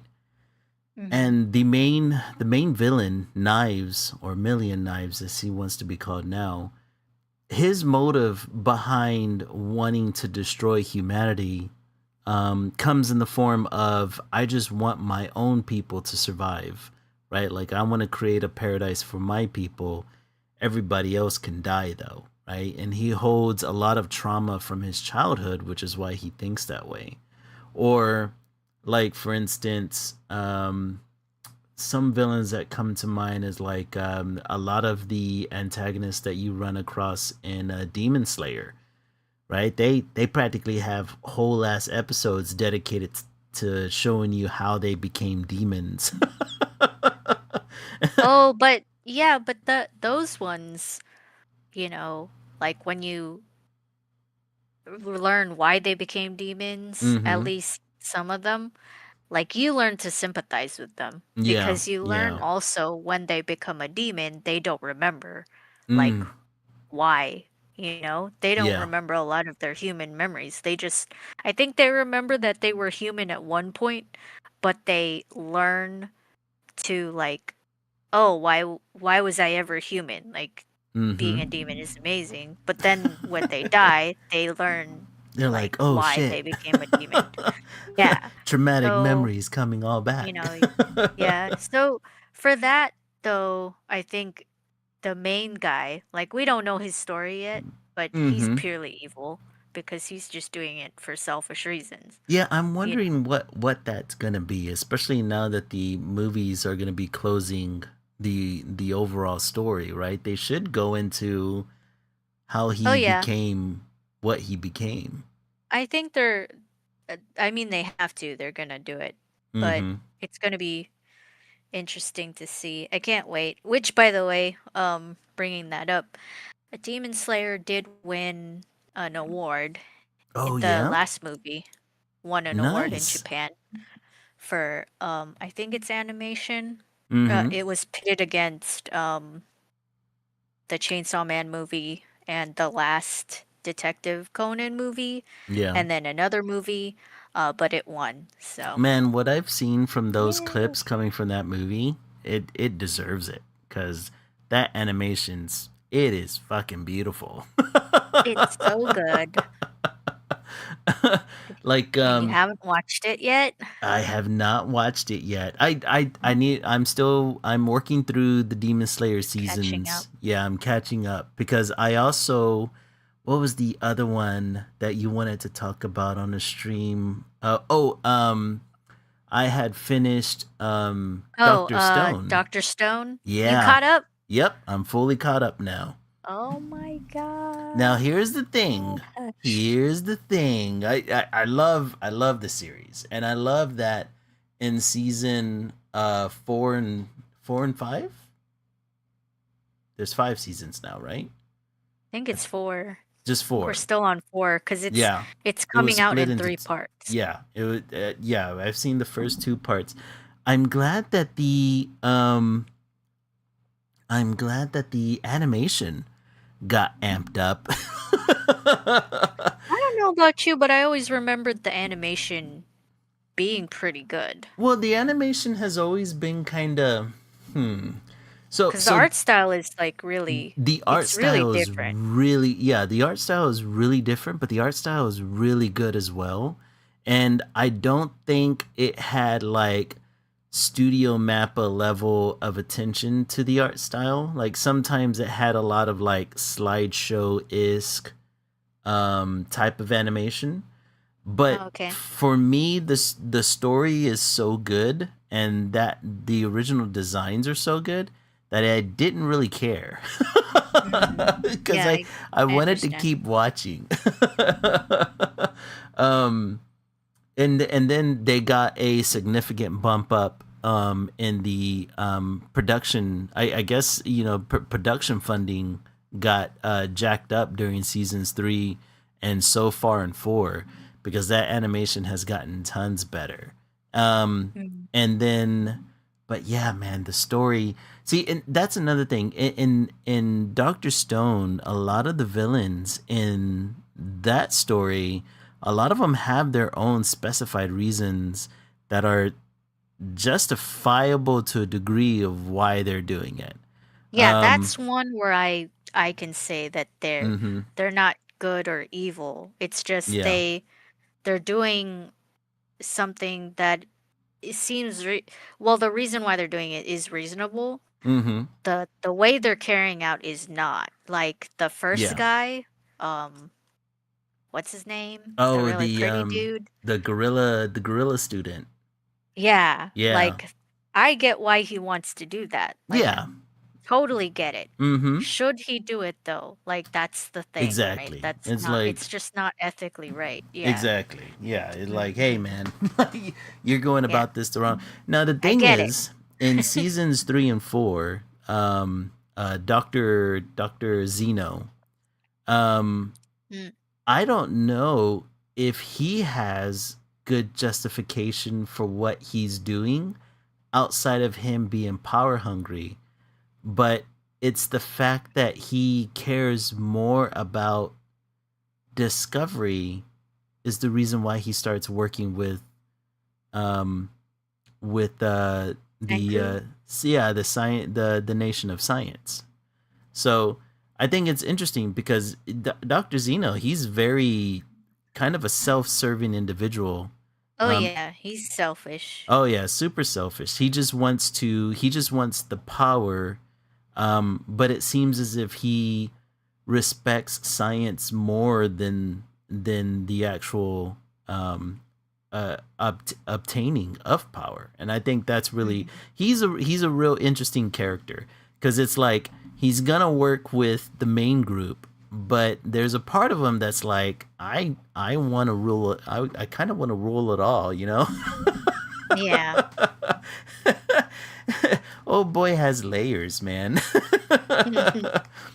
But dude, I'm so excited now that you tell me that we're barely on part two because I didn't know that this was part two. I thought we were just on a cliffhanger until the next season. So there a part Yeah, three is coming part soon, 3 is coming out. Yeah, it's coming dude. out in May, I think. Mm-hmm. Mm-hmm. Um, which I don't know why they did it this way. I'm not complaining, but like that last one They're was piecemealing us, crazy. man. I was crying. Oh, Like dude, that last one was that so was good. so sad, and I now I remember a conversation. Mm-hmm. I remember explaining to you like, I get why they had to do it because it's Mm-hmm. so heart-wrenching, and Yeah. I was thinking about it, like would I like I don't like watching this because it's like Mm-hmm. this character that you come to love, and Mm-hmm. she's like 6 years old. Oh, dude, it was so She's a rough baby. watching. Like she's Yeah, a she's little a kid. kid. Can you imagine A that? little kid that Like can't see well, no a less. kid, yeah. Like I was a kid that could not see. I'm practically blind right now. Like I could not imagine. Mm-hmm. And then, oh my gosh, I was just, oh, if I had, I want to watch the season over again, Yeah. just kind of to feel that Just to again. experience But it again. it's so sad. I was just like, Dude, I no, don't know how Dr. Stone is able no. to do it, but I 100% want to get like the soundtrack to these last two seasons cuz it's It's a so good good. soundtrack. It's a very Yeah. good soundtrack and like there's like this I don't know which song it is, but it makes your heart swell up as you're listening to it cuz it Dr. Stone throughout the entire series, it's pretty much Deku fighting or pushing a boulder up this hill, and he's trying to bring the world back to the way it was through science, and so like, you know, he always comes against these obstacles, and he always overcomes it through thinking around the problem and just the feeling of optimism and the feeling of like, hey man, like we failed this time but it's cool because we're gonna try it another way this other time and it's gonna work. And oh man, you can't help but to get hyped throughout the entire thing. Yeah. And that last episode, or last two episodes I guess, was so, oh my god, it Yeah. wrecks you. It wrecks you right up until the very end. And then the first time um him seeing her, and at that point she's already like 16, I believe. Like 7 years had passed or so. Let me see. I think she's not, well, let me look. I know they said What is her about name 7 again? Do you years. remember her name? Dang it. It's like Okay, wait. But I was saying what I was saying. Oh, mhm. Suika. Yeah, Suika, yeah. so the you know, what was I saying? I was thinking why would they do that, you know? Mhm. Oh, why would they put us through that turmoil, watch this little girl have to go through years of, trying to figure out how to bring her friends back. Right. Um, they had to do something like that, like because they basically made all the characters immortal Yeah. by, Yeah. because they found a way to petrify people. And they Mhm. found that if you go through petrification and you revive, you basically get cured of whatever ailment you had. Yeah, they That's what practically happened brought to, somebody back to life. yeah, that's what Mhm. happened with the gorilla student's younger sister. Like Yeah. she was terminally ill, and Mhm. then they basically made her okay. Like Yeah. she's fine now. And then, they the whole cast got shot up. Yeah. they were Like Swiss cheese at the end of that. got petrified.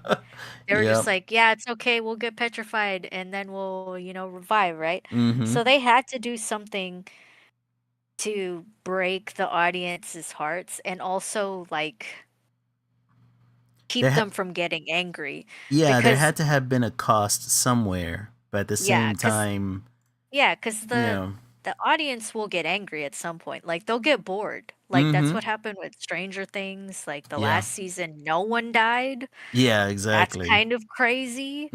They Mm-hmm. were facing otherworldly monsters and a And no armed one got militia, killed. and no one died. Is Except the that one girl that no one it's cared about. is the reason why everybody's asking for a last episode. Yes, because Yeah. as much as we don't want people to die, Mm-hmm. it's realistic. It's just, that's just how it goes.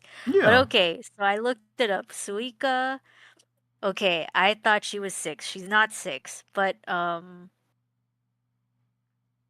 But during the she was second pretty young. petrification, she was Mm-hmm. 11 to 12 years old. Okay. And then chronologically, there was a 7-year time skip. All So right. she waited 7 years God. to It's to because she to had to do it the farm slow the way. poop. Yeah.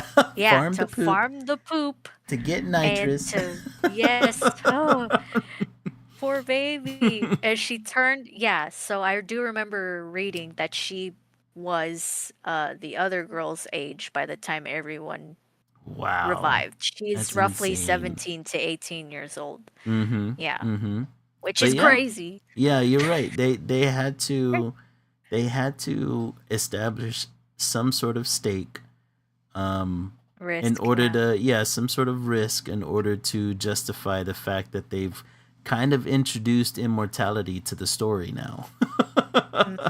And Even with guns. yeah, even with guns. Yeah, even with guns. And the real question is, and this is something that's been picking at my brain ever since I finished watching the last the second part of the last of season 4 was all right. So Hmm. you know, whenever they found all the petrification devices in the rainforest of Brazil, of the Amazon, Yeah. essentially, right?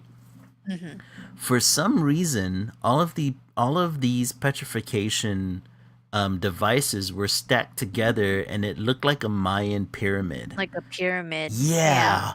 Okay. So then my next question was, okay. So as we've seen in some of these scenes, right? Like the one founders island that they went to, and all those petrification devices raining down from the heavens and petrifying everybody there, which is how they got their first petrification device, right? They ended up learning that, spoiler alerts for anybody who hasn't seen it yet, And we kind of but already did. yeah.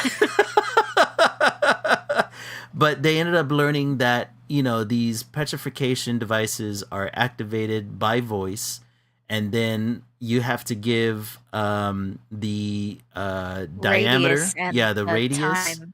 yeah, the radius and the time that you want the device to go off, and then it goes off, and it petrifies any or and you know what? Here's the other thing, because I had so many questions, and I Okay, really what's hope the they go first into it. question? But yeah, the first question is, so why was it stacked in looking like a Mayan pyramid? If they were able to send these petrification devices down to a single island like they did to the Founders Island, why is it that we find all these devices sitting in the middle of the Amazon like they are, especially if they were able to petrify the entire world using only one device, right? So we Mm-hmm. have this pyramid of all these devices sitting in the middle of the Amazon, but they were able to petrify the entire world with one device that was sitting at the American colony, right? So that's my first question. Like, you know, what's the or what's the rationale behind, you know, whoever is sending these petrification devices down to Earth? Like, what's happening there? And then of course you've got the moon mystery. Well, And what okay, is so happening there? okay, no, I was remembering the petrification beam wrong. So the Mm-hmm. petrification beam does come from somewhere on Earth, right? Yeah. Because I remember the beam coming from like to the side of Senku when it first happened, not up in the air. Yeah. Because I was gonna say the petrification thing was from like the moon, but no, it's not from the moon because the guy on the moon is on the moon because he was escaping, or Mm-hmm. girl, could be a girl, was Yeah. escaping the petrification beam to begin with. Mm-hmm. So the so maybe you could think that the pyramid was like all those petrification stones Yeah. were the ones that caused the giant beam. Yeah, see that's what I'm wondering And that's why because they don't operate anymore, because they lost power doing that, in doing that, that giant beam. but they were able to cover up, they were able essentially to petrify the entire world a second time by just using the one device that was at Dr. Zeno's facility.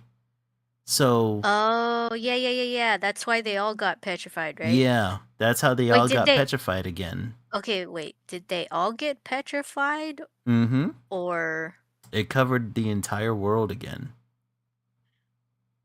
because yeah, people on the Founder wouldn't Island. Yeah, Because then wouldn't Suika just contact old like exactly. the Mm-hmm. yeah, the Village of Science or whatever, And that's why they instead had of waiting to. 7 years. Yeah, Yeah, and that's so why you're they had right. to split up again because half of the group had to go back to the older tribes and To revive revive them. them. Yeah. Oh. Oh man, I don't know. There's so many questions, and I can't Well, wait. okay. So we haven't figured out why the petrification Right. stones were put in a pyramid, which Mm-hmm. of course they're gonna go into later. Maybe they find the dude who's Maybe. on the moon and they Maybe they explain it, you find a know? spaceship underneath the pyramid. Huh? Huh? Yeah. Uh-huh. Um, but it is cool that you get to learn new things each season about Yeah. like what happened, because I hate, especially good example, Detective Conan. Like I Mm-hmm. hate when it takes forever for you to figure out one sliver of information about what the heck is going on. Yeah. Because it's like, yes, I love this property. Yes, I want to see more. Mm-hmm. But I also want to know why this dude is a kid and how he's supposed to not be a kid anymore. Exactly. And if it's even possible. Because at this point, I'm thinking it's not possible. And you guys It haven't shouldn't thought of be. it yet. Right. But yeah, I'm Yeah. excited. I can't wait. Let me look up again because I want to know when the third part is coming out. Oh, dude. If it's coming out soon, I'm gonna be It's coming fucking out stoked. soon. Yeah, Cause yeah, it's coming out I this got year. I got so many questions. Like all right, April so 2. what? April what? April 2. April 2nd. Oh, Yeah, next month. Oh, yay! thank goodness. Oh, I'm Hell excited. yeah! That's what I'm talking about. We get more of the story. I'm ready. Oh, Because now they're in the process of building a spaceship now. They just got through establishing the new colony in Central America, which is going to be their ironworks colony. I believe they said the next place they're headed to from here is Europe or Africa. I forgot. I forgot where they're going to and be going rewatch it. next. Yeah, yeah, I got to rewatch it. Um, and then the biggest mystery is the voice that's coming from the moon. That potentially Climax. was the that was potentially the instigating event that caused the first petrification. Um, Mm. and what I found really interesting is that they ended up learning that as soon as the world got petrified again the second time around, the voice from the moon stopped. And Really? then yeah, in the How anime do you there. remember all of this? And why? When did that information come out? The last 2 episodes? Yeah, in the last two episodes, I believe Wow. Senku was the one that was talking about how the ever since the world got petrified again and no more radio waves were being Transmitted translated from the between moon. tribes, that the voice from the moon stopped, and it was no longer Oh. giving the command. So that's why Senku was fired up even more to get the spaceship created, because he's like, we have the advantage because the man on the moon thinks that we're all petrified right now. Oh. Oh yeah, Yeah. because they were hearing a transmission from the moon giving a command for petrification, right? Yeah, yeah, exactly. But then they found that it didn't work even when they put it next to a stone, right? I Well, remember. it worked. It worked as long as the stone's battery was fully charged. So Oh, okay. yeah, so the way they petrified the world the second time is that I can't remember who the character was and is now. It's the watchmaker character. He was able to get um he was able to get his watch near the petrification device that was transmitting the voice coming from the moon, which is what petrified the world the second time. Oh, Yeah. okay. And then as soon as they were revived 7 years later, thanks to Swinka, um, or Suika, Mm-hmm. then yeah, apparently the voice stopped. They're not getting the transmission anymore. So Wow. yeah, dude, like what's on the moon? What's happening? I have to, okay, one thing I gotta say about the show, Mm-hmm. it does a really good job at making me like the characters, and there's Yes. a lot of them. Like, there's Yes. so many. Like, I really like the watch character guy. Like, Mm-hmm. even though he's a baby, like, is he the one? No, is he the one that's the baby? Or is he the He one that he's the one that gets nervous around women, right? yeah, yeah, he's the one that acts real cool until he's around a woman, and then all of a sudden he becomes Yeah. a But he's, like, really good at being a watchmaker guy. yeah. And yeah, and even the new bad guy that they redeem, maybe not redeemed, like, he's really likable. Mm-hmm.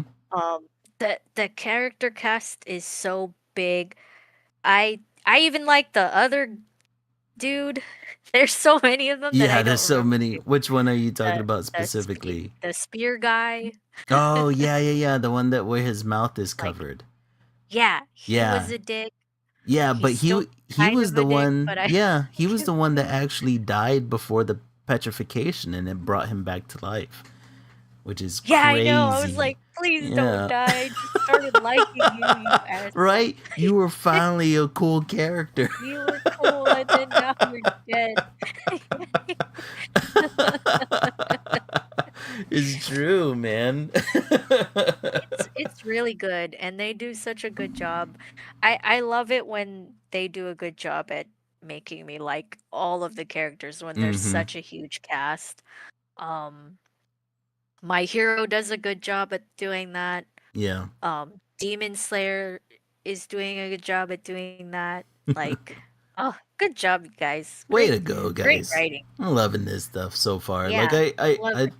I like that with Dr. Stone, it feels like even if the artwork wasn't as good as it was, and even whenever the animation wasn't like top tier, it was still practically a page turner, right? Like you couldn't help but to wonder like what was going to happen next, how were they going to find their way around this problem, who's this new bad guy that's coming in, and how is he going to resolve it, and I mean, it's been nothing short of just a fun, entertaining, and a lot of times enlightening watch.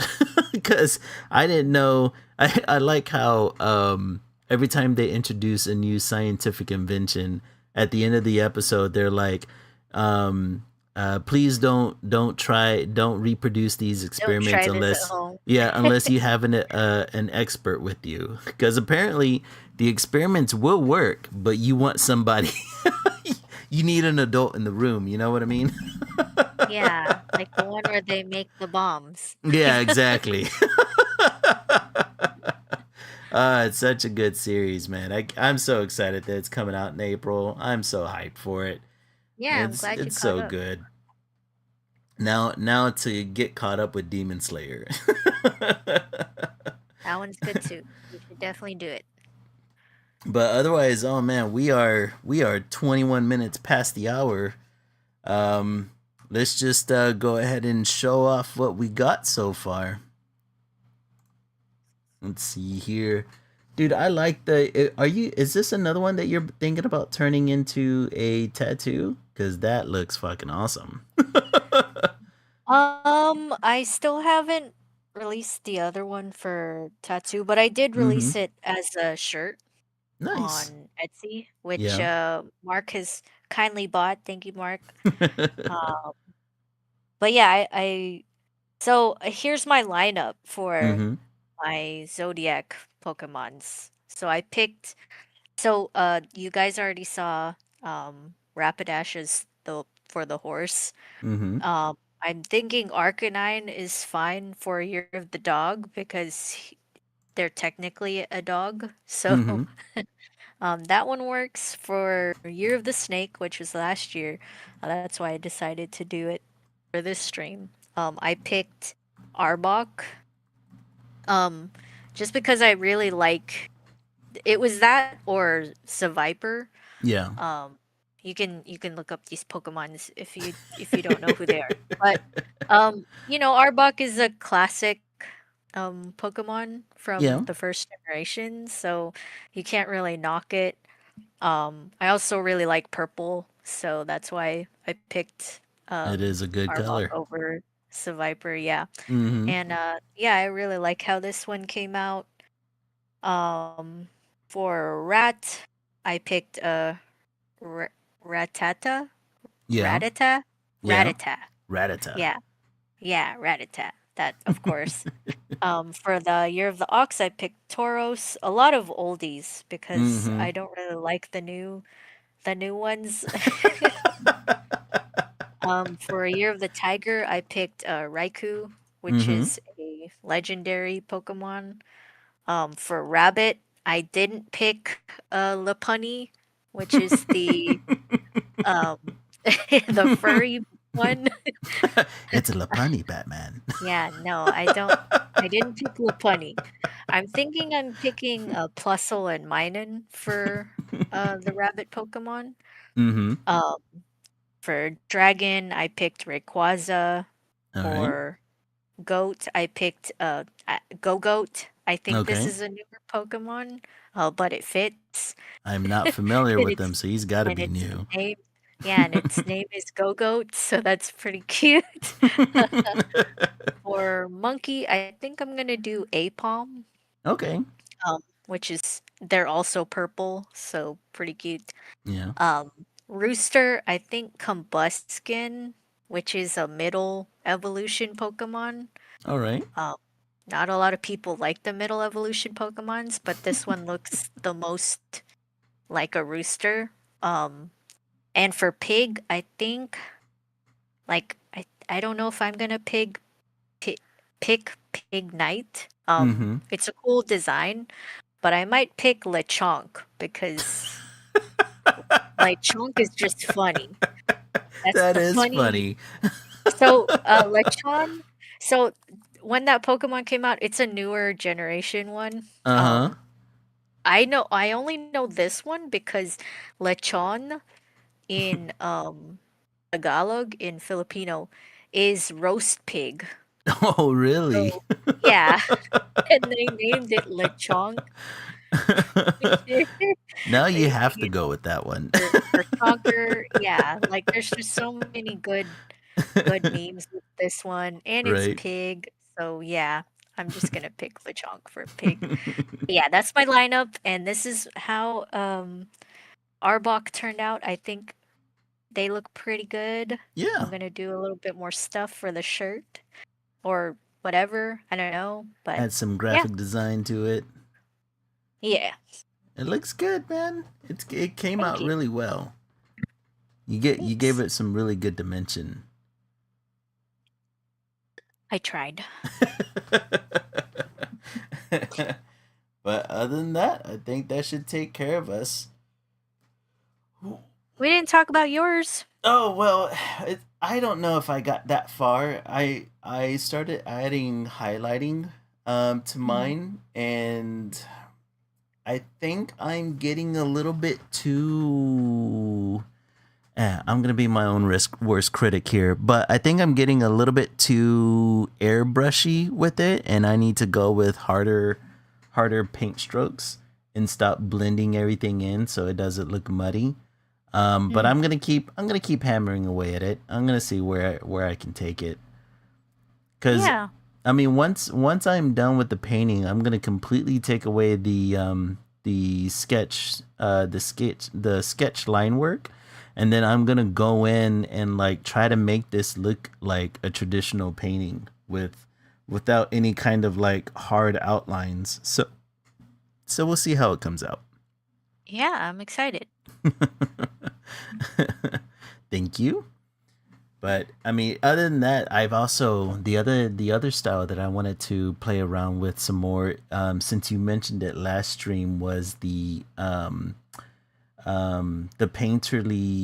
painted look of the Arcane series. Mm. Because I was looking towards that for some inspiration as well. Um, on like how they use color for the skin, and then I was also like I was trying to like conjure everything that I've learned in the past about painting, and how to like recognize colors and utilize them. So I don't know. I don't know how it's gonna look at the end, but I promise to keep hammering at this one and not give up on it. So Mhm. I I will think not give up. looking Yeah, I think looking at Arcane is a pretty like that's one I try to look at too for that Mm-hmm. type of look.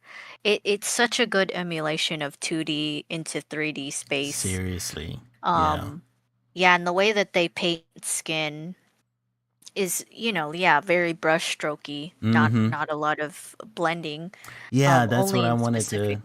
that's what I wanted Yeah. to try going after, but I think I'm blending too much. And maybe that's just like an artistic insecurity where you kind of want to like blend away Smooth um everything out. yeah, and blend Yeah. away like slight mistakes, but then you end up making the mistake of making something look too muddy because you're blending too much. So, it's a give and take. Mhm. But I'm I going to think keep it looks messing really with good it. so far. Yeah, Thank you. Yeah, I please do. can't I can't wait to take away the sketch lines and see, because I think that the sketch lines also make it look darker to a degree. So Hmm. once I take away those sketch lines and I start working with how the paint or how the different aspects of the figure interact. Like I've only been working on the skin so far, so next thing I'm gonna focus on is the hair, and that should be pretty interesting. Okay. Yeah, keep going. I'll Want to keep see how it going, looks finished. keep experimenting. Yeah. The whole point But of being an artist is to learn and grow. mhm, definitely. But yeah, I think that's a good place for us to stop this stream. Thanks guys for joining us again today. Go check out Esso at Esso Art Studio on Instagram, TikTok, and Threads. The links are all down below. Go check them out. Go give them a follow. Check me out as well, Lily Lilac Draws on Instagram, Threads, Tumblr, and TikTok. If you'd like, check out our coffee page, make a donation. Anything is kindly appreciated. It's always a pleasure to unwind at the end of the week with you guys and draw and talk about whatever tickles our fancy this week. Mhm. We'll see you next time, and remember, stay creative. Peace. Bye bye.